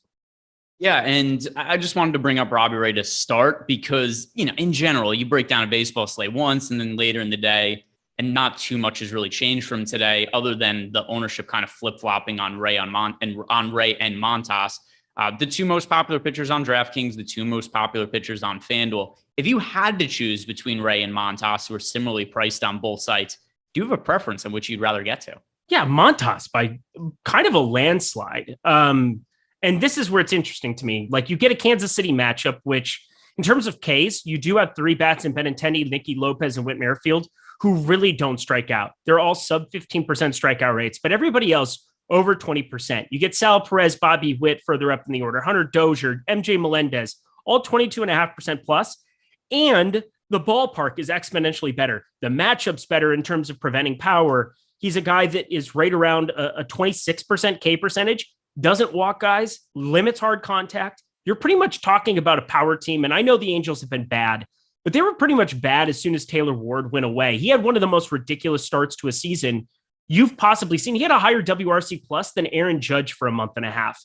That's absurd kind of stuff. And I, again, don't think that that's going to be the long-term profile of him, but he still grades out with a 598 expected slugging. He's striking out around a 22% clip. And the difference between Marsh batting, leadoff or like further up in the order with his 34% strikeout rate, and then Taylor Ward with his 22% strikeout rate, there's such different things, obviously, different handedness too, but Taylor Ward does impact the top of that lineup, makes me far less appealing to a guy who's giving up 40% hard hit in Robbie Ray, a 443 expected slugging, and has just a 25% K percentage. So Montas, I am far more comfortable with.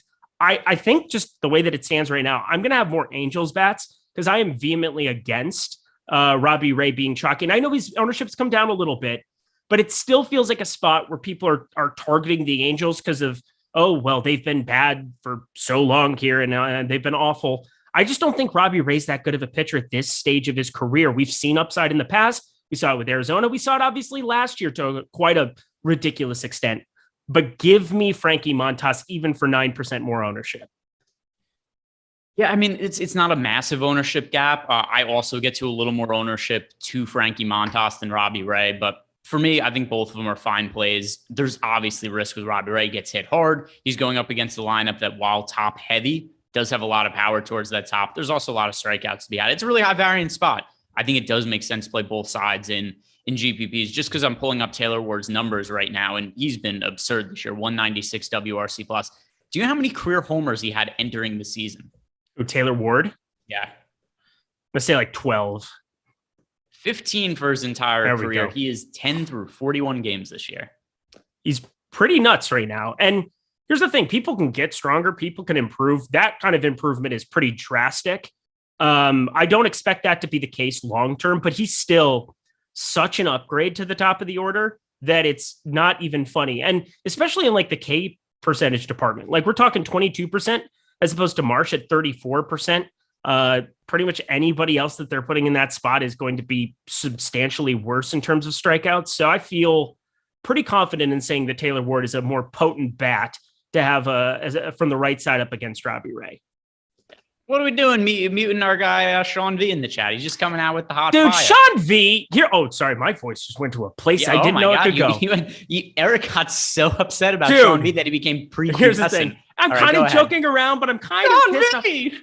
Go ahead, Sean V. Here's the thing.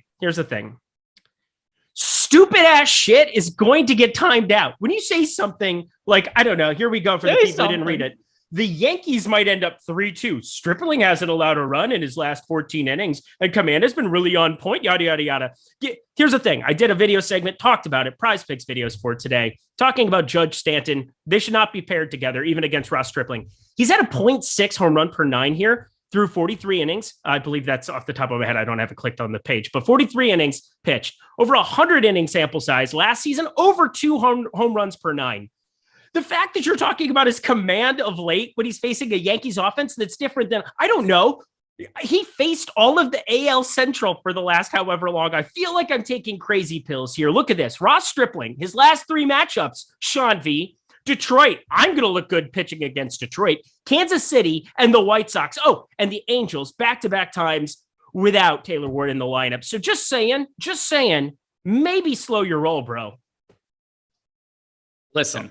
All I'm saying is this. I am going to guarantee that the Yankees game finishes with a 3-2 final score now. I copied and pasted Sean's message. Oh, my God. I put it in there. There is no Mickey Mouse impression you can do with Sean V that will make me think anything other than Sean V is right.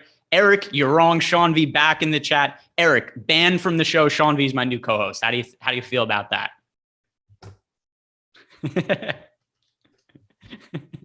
All right. Oh, no, come back. I don't actually want to do a show with Sean V. Eric, come back, please. Oh, fine. Okay, good. All right. Oh my God, that was almost a heart attack there. Let's talk about some other pitchers. That sounds great. Let's talk about some other pitchers. So we've talked about Robbie Ray, Frankie Montas. Those are going to be the 2 most popular pitchers on the slate. One thing that has also changed a little bit, Carlos Rodon's become less popular. $9,900 pitching against the Pittsburgh Pirates. He's projected for sub 30% ownership over on DraftKings. Over on FanDuel, only 13% ownership going to Carlos Rodon. Great matchup for him against the Pirates. Obviously, massive strikeout upside because Rodon's been so good this year. But how are you going to handle him? Because he is a little bit expensive to pay up for relative to the guys who are more popular. I am playing Carlos Rodon. You want to talk about a guy who basically has one horrendous start on the card. It was that Sunday night baseball appearance against the Cardinals. And I don't know if people haven't noticed, Cardinals are pretty good against lefties. So Carlos Rodon, you remove that off the board, and it is unbelievable the kind of year that he's having.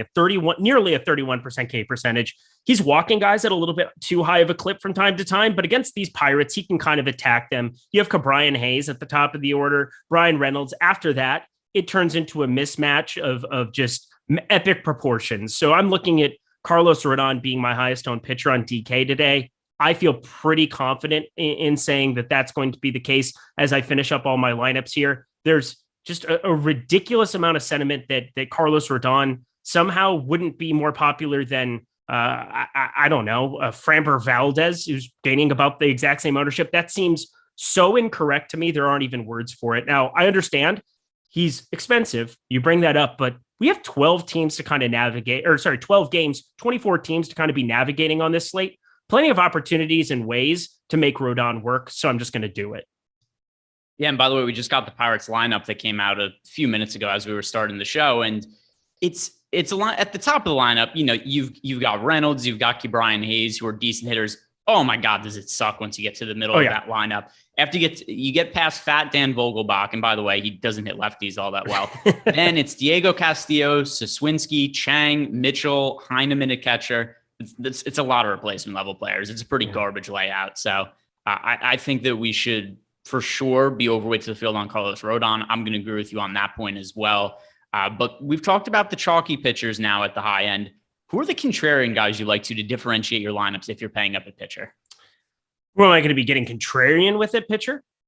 If you're paying up a pitcher, who are the contrarian payouts? Oh, I mean, I'm going to be going to a lot of Rodon. Pablo Lopez is somebody you talked about. I still find it hard to want to go too crazy with it, but I do prefer him over like 80 pitches of Kershaw against Cleveland with their strikeout rate, which is just not good enough for me to really want to go anywhere near Kershaw on today's slate. He's not even in my pool. I hope he gets around 7% ownership. I get the appeal of maybe trying to make that a thing, but against Cleveland, I don't really see a purpose.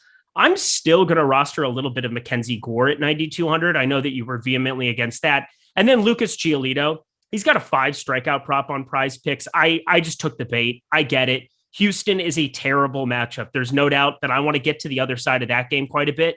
But Lucas Giolito with his 31% K percentage on the season, yeah, he gives up crazy amounts of hard hit, but that can't be ignored even against this Houston Astros offense that, you still get Maldonado. Chas McCormick did make the lineup.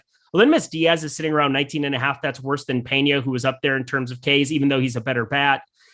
I'm just going to trust what I'm seeing as far as what he can get done, even against good offenses. I think he generates enough strikeouts to possibly have some upside in this spot. We've seen Houston against Ohtani strike out 12 times. If a guy like Giolito has his best stuff, the ownership's down. Nobody's going there. I might as well be the person who does it.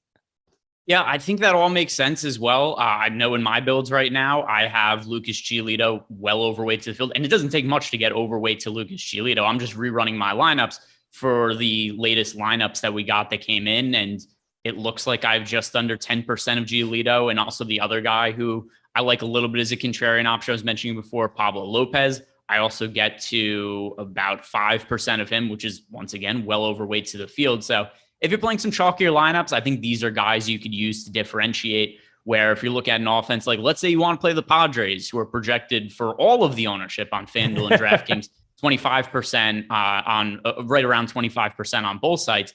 If you're going to play them and then you're playing like Montas and Wright, cool. That is what everybody else is doing. Very fine cash game build for tournaments. You're really fighting an uphill battle to win a tournament if you're playing that kind of lineup. So I think the way that it makes sense to try to differentiate with one of those really chalky stacks, that's where I get to like a Pablo Lopez or a Lucas Giolito.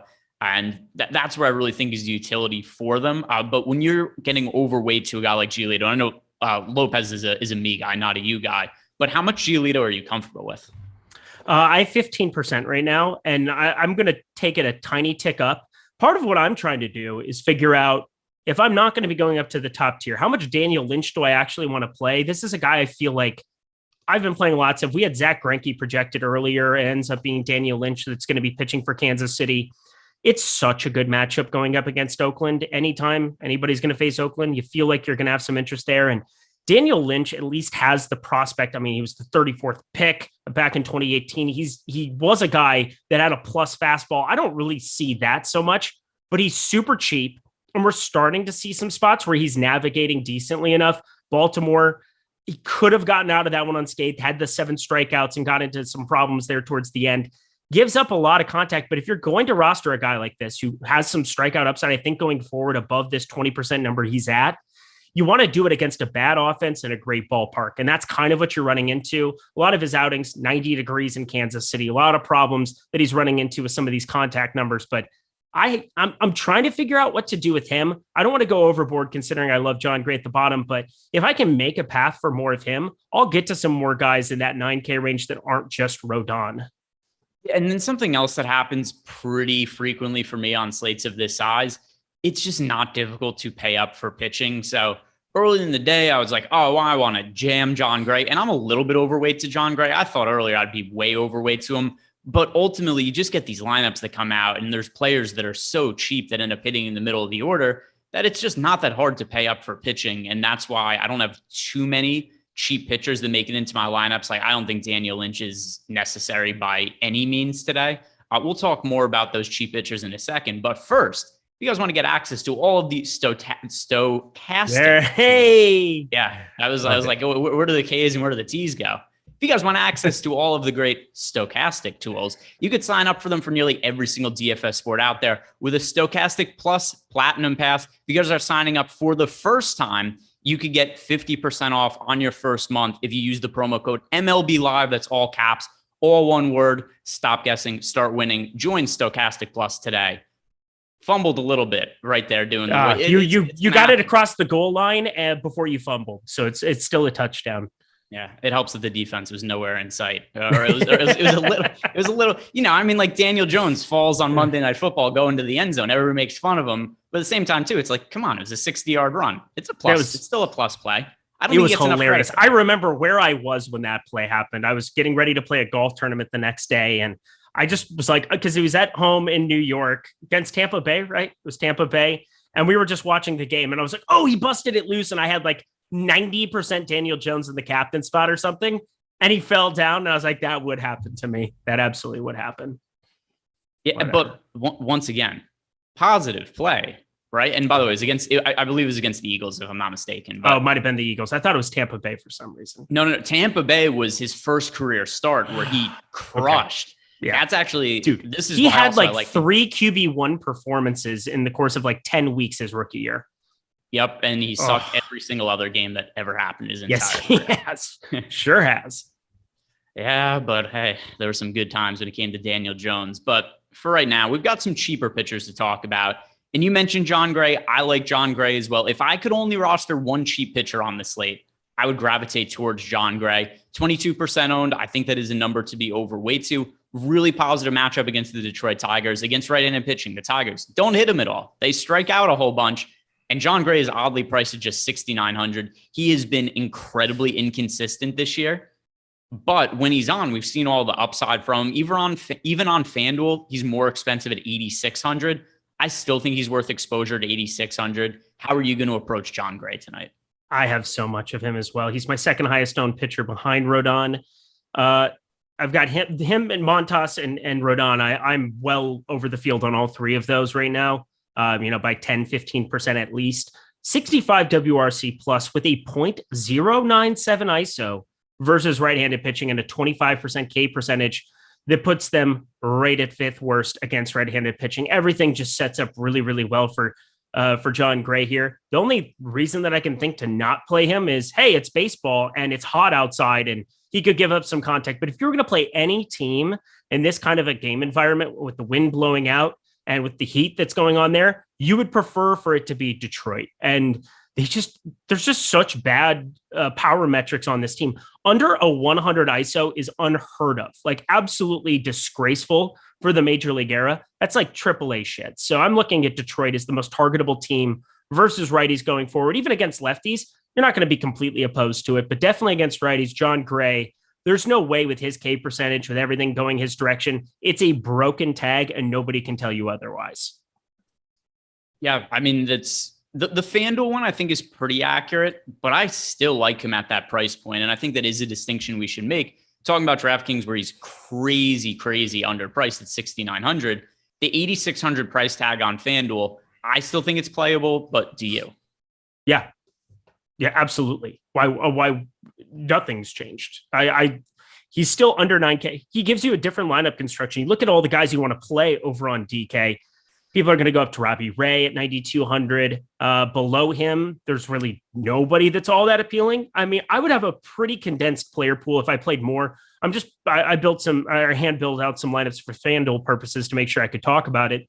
Daniel Lynch is an interesting kind of guy at 7,300 to maybe take some shots on, but otherwise, for me, he is the guy that you want to be rostering at 8,600. He's 500 less than Pablo Lopez. I don't know exactly how far he'll be going. Robbie Ray gaining a lot more traction. So I'm all aboard for FanDuel purposes. He's in most of the lineups that I've built over there.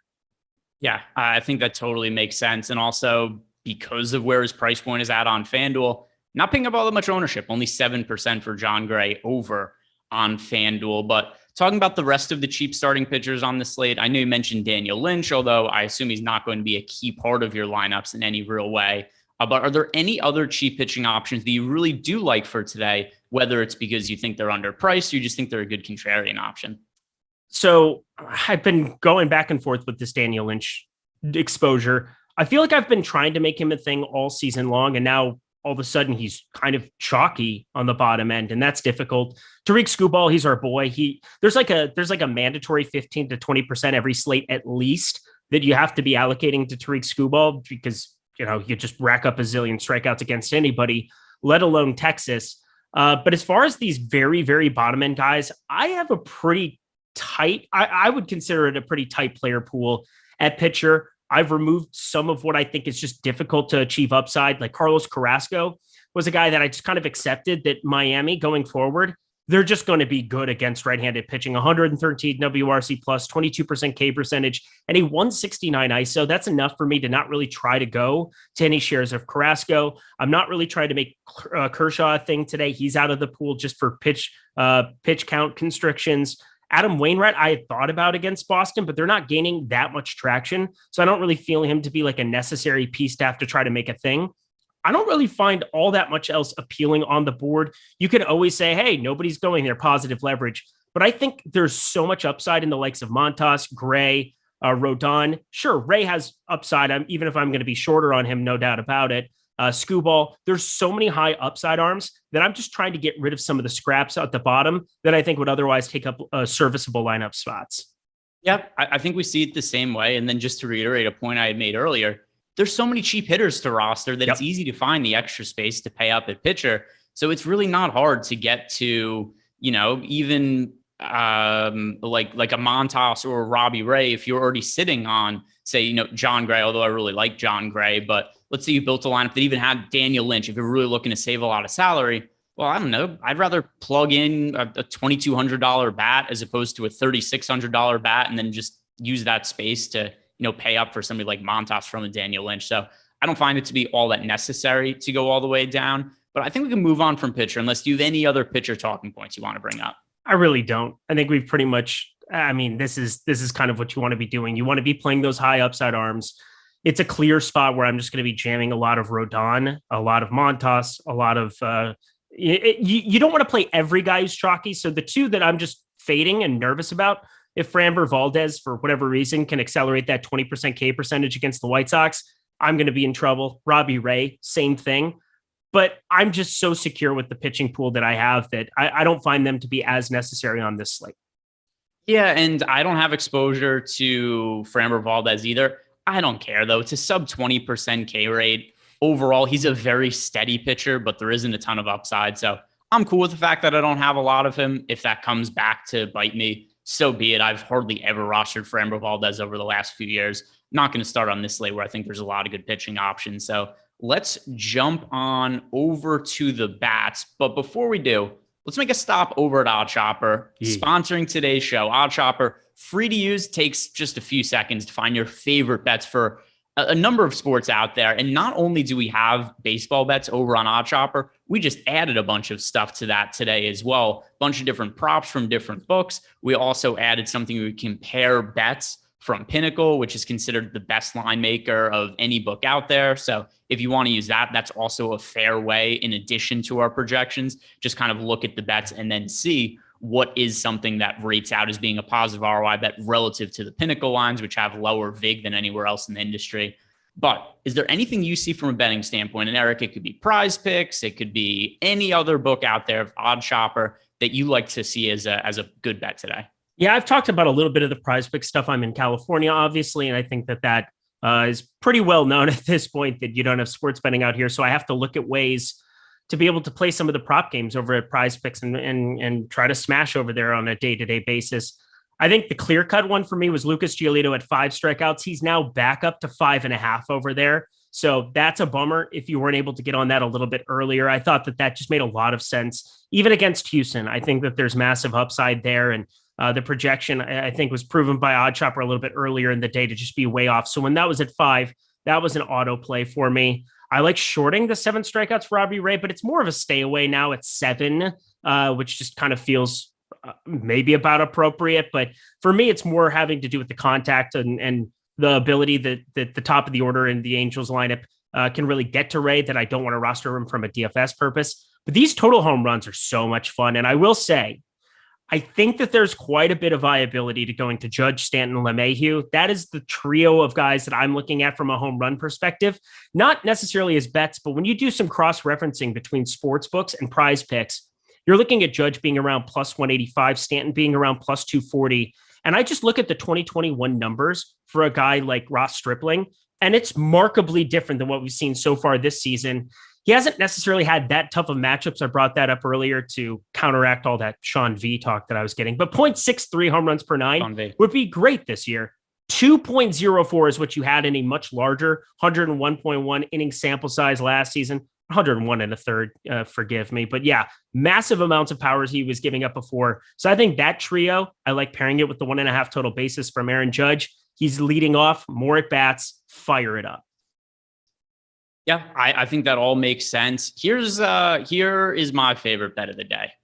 We talked about Lucas Giolito a lot this morning in terms of the upside there is in both him being a lower owned play. We talked about him also. You're getting to him 15%. I'm around 10% of Giolito. But there's massive concerns, and there's two reasons why Giolito is lower owned today. Number one, he has a really tough matchup against the Houston Astros. Number two, despite the high strikeout rate, he is giving up a ton of hard contact, getting hit really hard. Kyle Tucker tonight, plus 610 to homer. I like that number. And by the way, also from an odd shopping angle, Kyle Tucker is generally around plus 400 or plus 450 to homer, but he's plus 610 over at FanDuel. So that's one thing that really makes sense to me, just from a standpoint of, hey, one book has much better odds than every other book. But also, I just think it makes sense. We've been hitting home run 21% of the time, which projects for a 49% expected ROI. I really like betting on Kyle Tucker to hit a home run when he is this long of odds against a pitcher in Lucas Giolito, who even when he's been really good, he still has had a home run to fly ball rate north of 13%. So I like the number we're getting there on Kyle Tucker. And that is currently my favorite bet that is still available today. And also one that was in my MLB betting VOD earlier.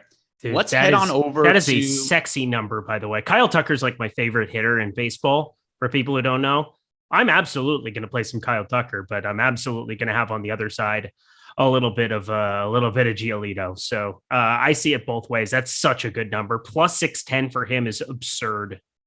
Yeah, that's my favorite bet of the day. It's also the top ROI bet over at OddsShopper. Once again, if you guys want to use that, it's a free tool to use. Just head on over to OddsShopper.com.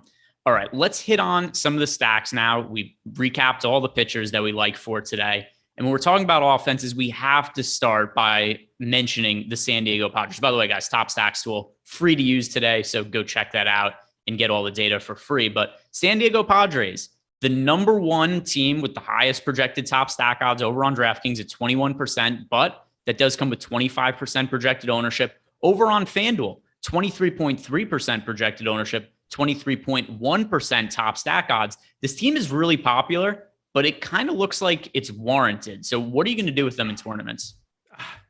It's so hard. I mean, the thing about Kyle Freeland back in the origins of DFS for me, 2017, 2016, when I started taking him more seriously, Kyle Freeland was a ground ball pitcher. Like he was purely a ground ball guy.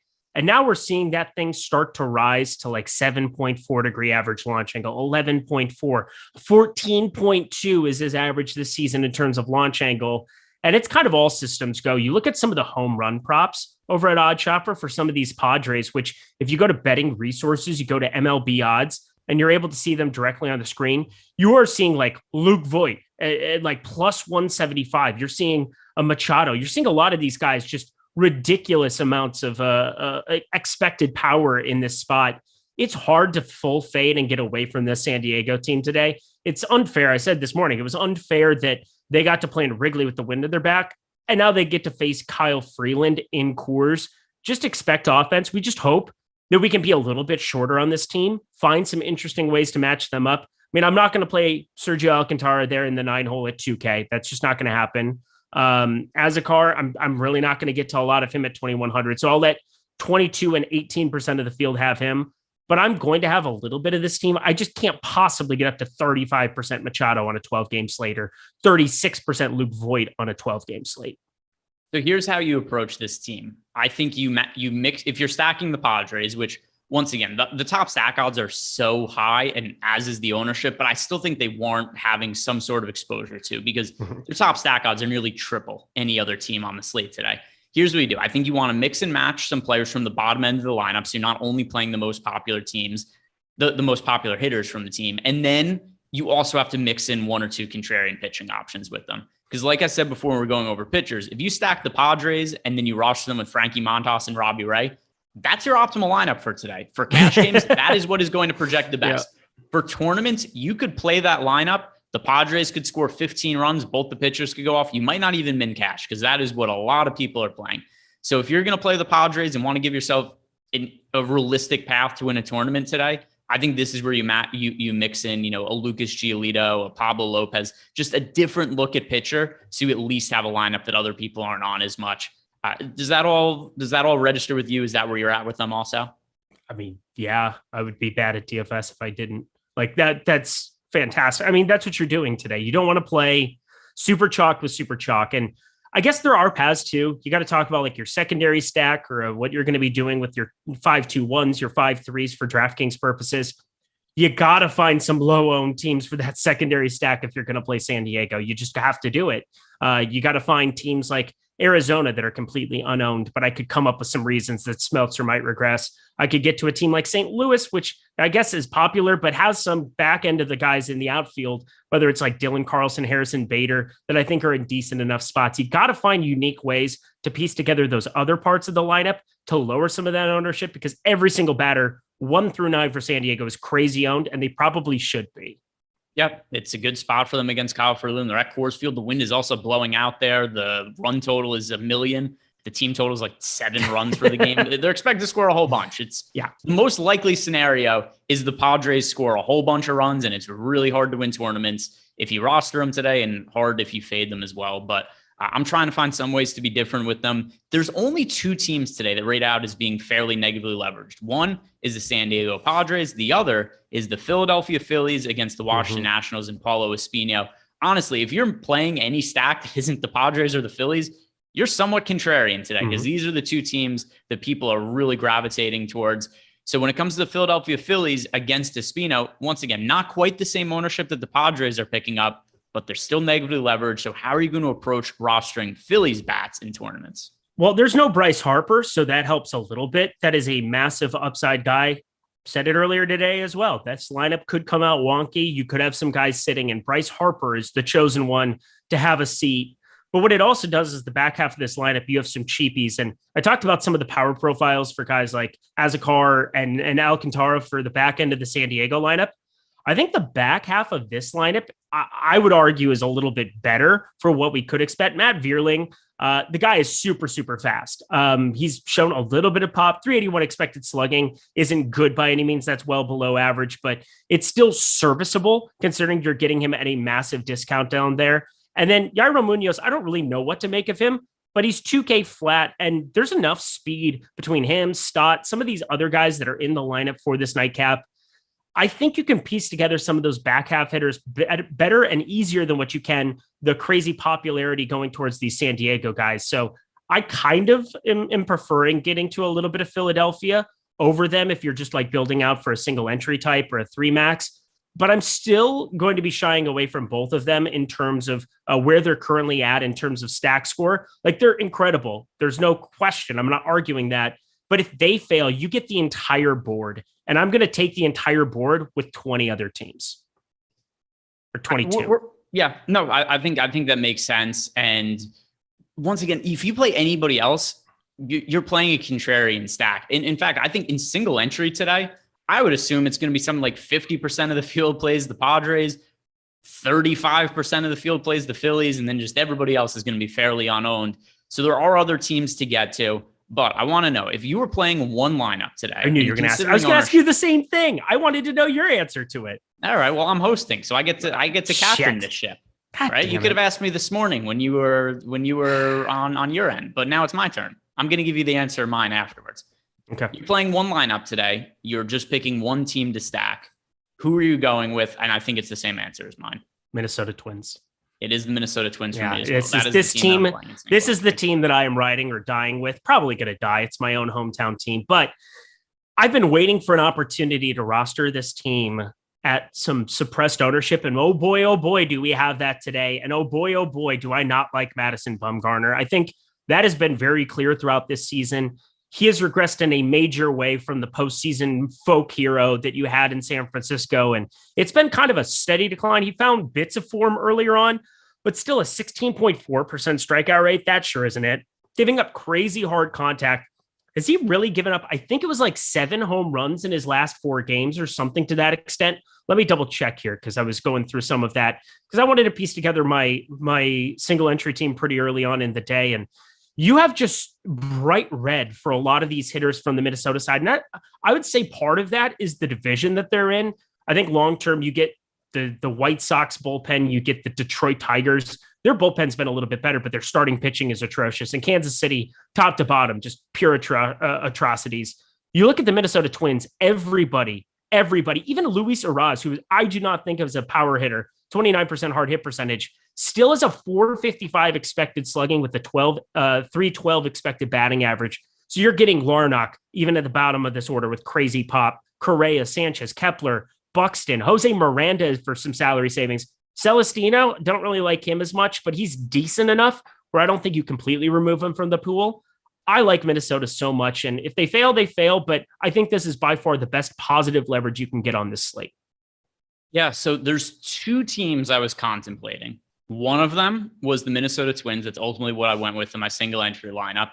The other one that I was considering for single entry today, and this is the one lineup that I hand build as my single entry lineup, and everything else I do through Fantasy Cruncher. But the other team I was contemplating was the St. Louis Cardinals, who have seen a reduced ownership share since this morning when you and I were doing the strategy show. We now have the Cardinals 7.9% ownership, 8.7% chance via top stack. Early in the day, they were expected to be, I don't know the exact number. I want to say they were like 12% owned or so. Over on FanDuel, 9% ownership. So this is a really good spot for the Cardinals as well. I typically don't love rostering them against right-handed pitching. It's a team I more gravitate towards against lefties. 105 WRC plus against righties. So just slightly above league average. Really favorable hitting conditions today in Boston.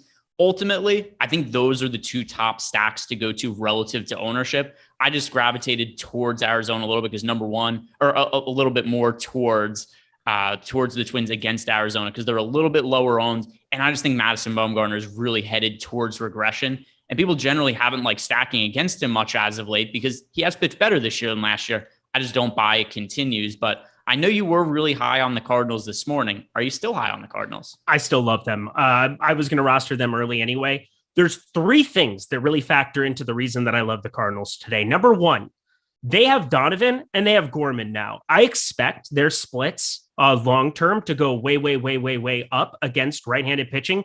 You're talking about Donovan kind of came out of nowhere. Great batting average. I think he just is going to be a guy who keeps the line moving, batting second now in that order. And then looking at Nolan Gorman, 65s out of 70 raw power score on FanGraphs. That is something. I'm telling you, that is a plus bat from the left side against righties. Secondly, Michael Wacha, in terms of matchup, 2 years ago, a 2.38 home run per nine, then found a way in Tampa Bay to go down to a 1.66. Now he's down to a 0.83. But the third part of that is that the weather has changed drastically. We saw some cold, terrible conditions along with a weird ball, lots of things that were happening earlier on in the season. As we get into the dog days of summer, you have to value guys who just show kind of these blips on the radar like this. I mean, that is a pretty decent track record. 3 years of being over a 1.66 home run per nine guy. And now all of a sudden he's half of that. I don't believe that. His xFIP is 4.36. I think we're going to see some regression out of him going forward. He's 4-1 out of the middle of nowhere in his 10 games that he's played. I think he's been living a little bit on a prayer, and I want to be early to the party on attacking Michael Wacha in the summer. So I'm just going to keep doing it. And you definitely want to do it with a lot of power. And there is certainly that in this St. Louis lineup, top to bottom. I mean, 1 through 8, there's not a single guy that I won't roster out of that grouping. You know, also, I think this should play into our analysis. We're talking about the St. Louis Cardinals as a stack, and all of a sudden the sex bot pops up in the chat. And here's what I think. I think that there's something, I think whatever we're talking about when sex pops in, hell yeah. Yeah. Like I just think that's the play of the day. I think that has to be the thing going forward. Just pour a beer. Just enjoy it, boys. Let's go. There it is. Love it. Oh yeah. I mean, according to, I don't even know what it is. It's just, this is the cheapest, according to the bot in YouTube. It's the bot in YouTube is calling a Cardinal stack the cheapest sex Tinder, whatever the hell that means. See, it means I don't the know. Cardinals are. I'm going to wait for a better offer from the next bot that comes in because I think he's Oh my God, you're playing hardball. I think he's going to offer me free. I think I can get there, fellas. I'm going to wait on this Okay, offer. so No I deal. have an issue with you, Tyler. You realize that you think he's going to offer you something cheaper? They're based off analytics and demographics, Greg. Yeah, fair enough. Fair enough. But I mean, Tyler, we've only got 9 minutes left in the show. You're really holding out go for a ahead. better You offer? guys just chat. I'm enjoying myself. Yeah, I can tell. Yeah, go ahead. Eric said he's got his fancy beer there. Happy Anyway, Friday, I think there's something more. I like the Cardinals anyway. I'm not changing anything. Cheaper But than Tinder. More confidence in the Cardinals, who are cheaper than Tinder and are the best sex available apparently on the entire slate. I do like this spot for the Cardinals. Really favorable hitting conditions. Like I said, ownership's come down a little bit from this morning. But what else are you looking at for offense today? You and I both like the Twins a whole bunch against Madison Bumgarner. I mean, the main reason being Bumgarner hasn't been a really well above league average pitcher since 2017. We're looking at the numbers earlier. He has pitched better this year. The underlying numbers, though, do not look nearly as good as the ERA. I'm expecting regression. I love getting to the Twins. This is my most rostered stack today. Do you have anything to add to the Twins, or are there other lower owned stacks that you would like to shout out? Yeah, I mean, we have a massive slate, and I'm already pretty tight in terms of my pitching pool. I've opened it up a little bit in the stacks department.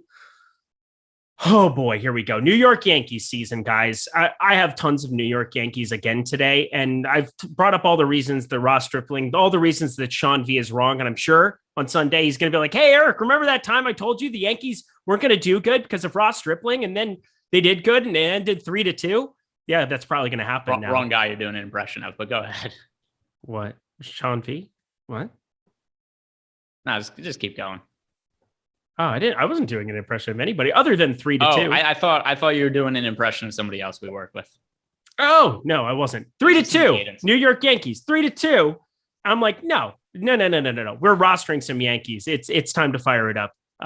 Needs to happen. You thought I was digging Aton? I would just say Aton. No. That was the Mike Lawrence, because you were going. It was the fast. It was the fast cadence. It was a story. Well, I wore my Eagles hat this one time. I wore it out to the bar, and I ran into this person who was like, "I'm in Buffalo," and then I was in Buffalo, and then I was hanging out in Buffalo. Here's the thing about Buffalo: is people don't understand. There's a lot of Philly fans that hang out there, and then when you go over to Philly, you have the people that are there. And then I was like, "Oh, my buddies," and we won a bowling championship, and it was great. See, but you were kind of doing that cadence before too. It wasn't quite as fast, but they kind of merged together there for a split second. But Mike, I love you. I do this because I love you. If I didn't like you, I wouldn't do this. I like you. How much Dodgers do you too? Can we get to some Dodgers? How can we not like the Dodgers when they're unowned? Yeah. So here's something that I think is, in terms of pay up, who would you prefer if you could only pay up for one offense today between the Yankees and the Dodgers? Both of them fairly low owned, 2% ownership to the Dodgers, 3% for the Yankees, at least on DraftKings. FanDuel, the Yankees are going to be more popular because the pricing is a little bit more favorable. So over on FanDuel, the Yankees are 9% owned. The Dodgers also much higher owned on FanDuel at 9.5%. So I do think it's a different outlook for them on FanDuel as compared to DraftKings. But if you're trying to pay up to be contrarian to offense, which is the team you go to if you can only pick one? Between the two? Or it could be a different team. It could be a different team. I was going to say, because like on FanDuel, I mean, you have some ridiculous crap going on FanDuel. I mean, you have like Aaron Judge's 3,600. What? Like, why is that a thing? I didn't understand that. But anyway, if you had to pick one low-owned offense, it might feel a little weird because I was talking about Daniel Lynch earlier, but wouldn't you get to a little bit of Oakland? Like, I feel like Oakland has to get a little bit of attention. Just Daniel Lynch has given up crazy amounts of power. It's a bad ballpark it's a bad ballpark for hitting. It's a good one for pitching, but it's a bad enough pitcher where I still think Daniel Lynch getting some of the ownership that he's had starting to go his way, which makes sense. It's in Oakland. But I do want to try to get to some bats if he's going to be nearing 12, 15%, mainly because I don't really find John Gray to be targetable. Framber Valdez, I find it hard to believe the White Sox succeed, even if I don't think he has a big game. Rodon, Ray, and Montas, I mean, the only guy I really want to target between them is Ray. I feel like Daniel Lynch is kind of the one guy in the pecking order with Oakland bats that I actually could see myself playing some of. Finishing up lineups here. We've got 4 minutes? Yeah, I'm fine. I'm going to get to about 5-6% Oakland. So that's a contrarian team I'm quite overweight to. Trying to decide here in terms of the one if I had to stake my claim to. I'm going to say it's the Houston Astros against Giolito. Okay. It's once again just a team where Giolito has really struggled with power, And I think I remember from looking before when I was trying to figure out whether I wanted to bet Kyle Tucker or not for his home run prop when I was looking into some of the Giolito numbers. But like 4.66 expected ERA for Giolito, 19.6% home run to fly ball rate. Obviously, this isn't a high probability stack, but when it goes right, not only is it low owned, but Giolito is going to give up home runs. Like that is how he gives up his runs this year. Recent starts for him: 1 home run, 2 home runs, 2 home runs, none, 1-1, 2-2. So, I mean, that's 11 home runs over his last 7 starts for Giolito. That's a shit ton of fly balls and home runs that he's giving up. So just because that is how he has struggled this year, that's kind of what has me gravitate towards the Houston Astros. Sub 1% owned on both FanDuel and DraftKings. They have a great offense. I do think Giolito is going to figure it out sooner rather than later. But for the ownership and the talent of the Houston Astros offense, that's kind of where I'm going to gravitate. I cannot argue with that. All right, we're on the same page there. Kind of love. I mean, I absolutely love the Kyle Tucker Alvarez combination. Like that's impossible to get away from. Yeah, and like I said, I bet Kyle Tucker his home run prop already, so I do have some investment there. But it's Houston Astros, I think there's a whole bunch of upside there. So let's switch gears. We talked about contrarian offense to look at if we're paying up, but here's how I want to close the show out, Eric. If we're saving money and can only pick one offense to go for cheap at reasonable ownership, who would you be going to in that scenario? Yeah, I mean, Oakland being cheapies, there's that. It's really hard looking at some of these other teams. I mean, Minnesota's such a heavy stance. San Diego is crazy popular, but I would say they're just way too cheap for DraftKings purposes. I don't really feel like I want to be going up against any of these top tier pitchers outside of Robbie Ray and the Angels. It's not exactly like they're cheap, especially at the top half, even though Taylor Ward, pretty doable to put into any stack. I don't really have like a favorite. It's more of like spraying the board. I can tell you who I really don't like is San Francisco. I can tell you that I really don't like getting to some of these Mets against Pablo Lopez. I don't like, there's a lot of stacks that I'm vehemently against. And I think that that's kind of naturally trimmed down my player pool rather than saying, oh, I'm aggressively for this team. A little bit of everybody at the bottom end, but yeah, Dodgers priority, Twins priority, getting to a little bit of Oakland. I would say that they're probably my favorite value stack still. And then St. Louis has so many back end of the guys that I'm pretty happy to be rostering against Michael Wacha. So those are kind of my really big stance on this slate. Yep. I agree with all of that. If I had to add one other team to the mix, the Washington Nationals going up against Bailey Falter, who I just do not think is a major league caliber pitcher. We do have 7.2% top value odds on the Washington Nationals. I think the betting line's a little bit off in that game just because I think that Falter is a lesser starting pitcher than Paulo Espino. So I don't mind getting to the Nationals for cheap. That would be my number one team to shout out. By the way, did you see the update from Mike Lawrence? I did not. Considering a new YouTube handle. Do you know what it is? No, this is going to be so great though. Yokastic. That is fantastic. I'm not even going to lie. Mike? I do. So, because we were saying Stokastic Yo, I do think Yokastic is better than Stokastic Yo. All you have to do is put the Y right there on my hand, Tyler. Go ahead. Put it there. I got it. Put the Y on my hand. Who knows? I know if I do this, there, your picture's on my hand now. No, it's away. It's away. You didn't even do it today, Tyler. Oh, I didn't pull up the stream to see if he had it. He did it this morning. Oh, there it is. It is on the hand. Never mind. It's there. It's all beautiful. Right. Yeah. It's beautiful. Eric just thinks that Eric doesn't think it's photoshopped. He's not everything's about he me. Thinks I have a picture of him in my office. Yeah, it's all right, baby. I know. It's okay. I'll see you soon, Chicago. Well, look, we've talked about everything today. Pitchers, We sure stacks. I mean, that's pretty much everything there is to talk about when it comes to baseball. Guys, thank you very much for watching. Like the video, subscribe to the YouTube channel, and I hope you guys have a great weekend.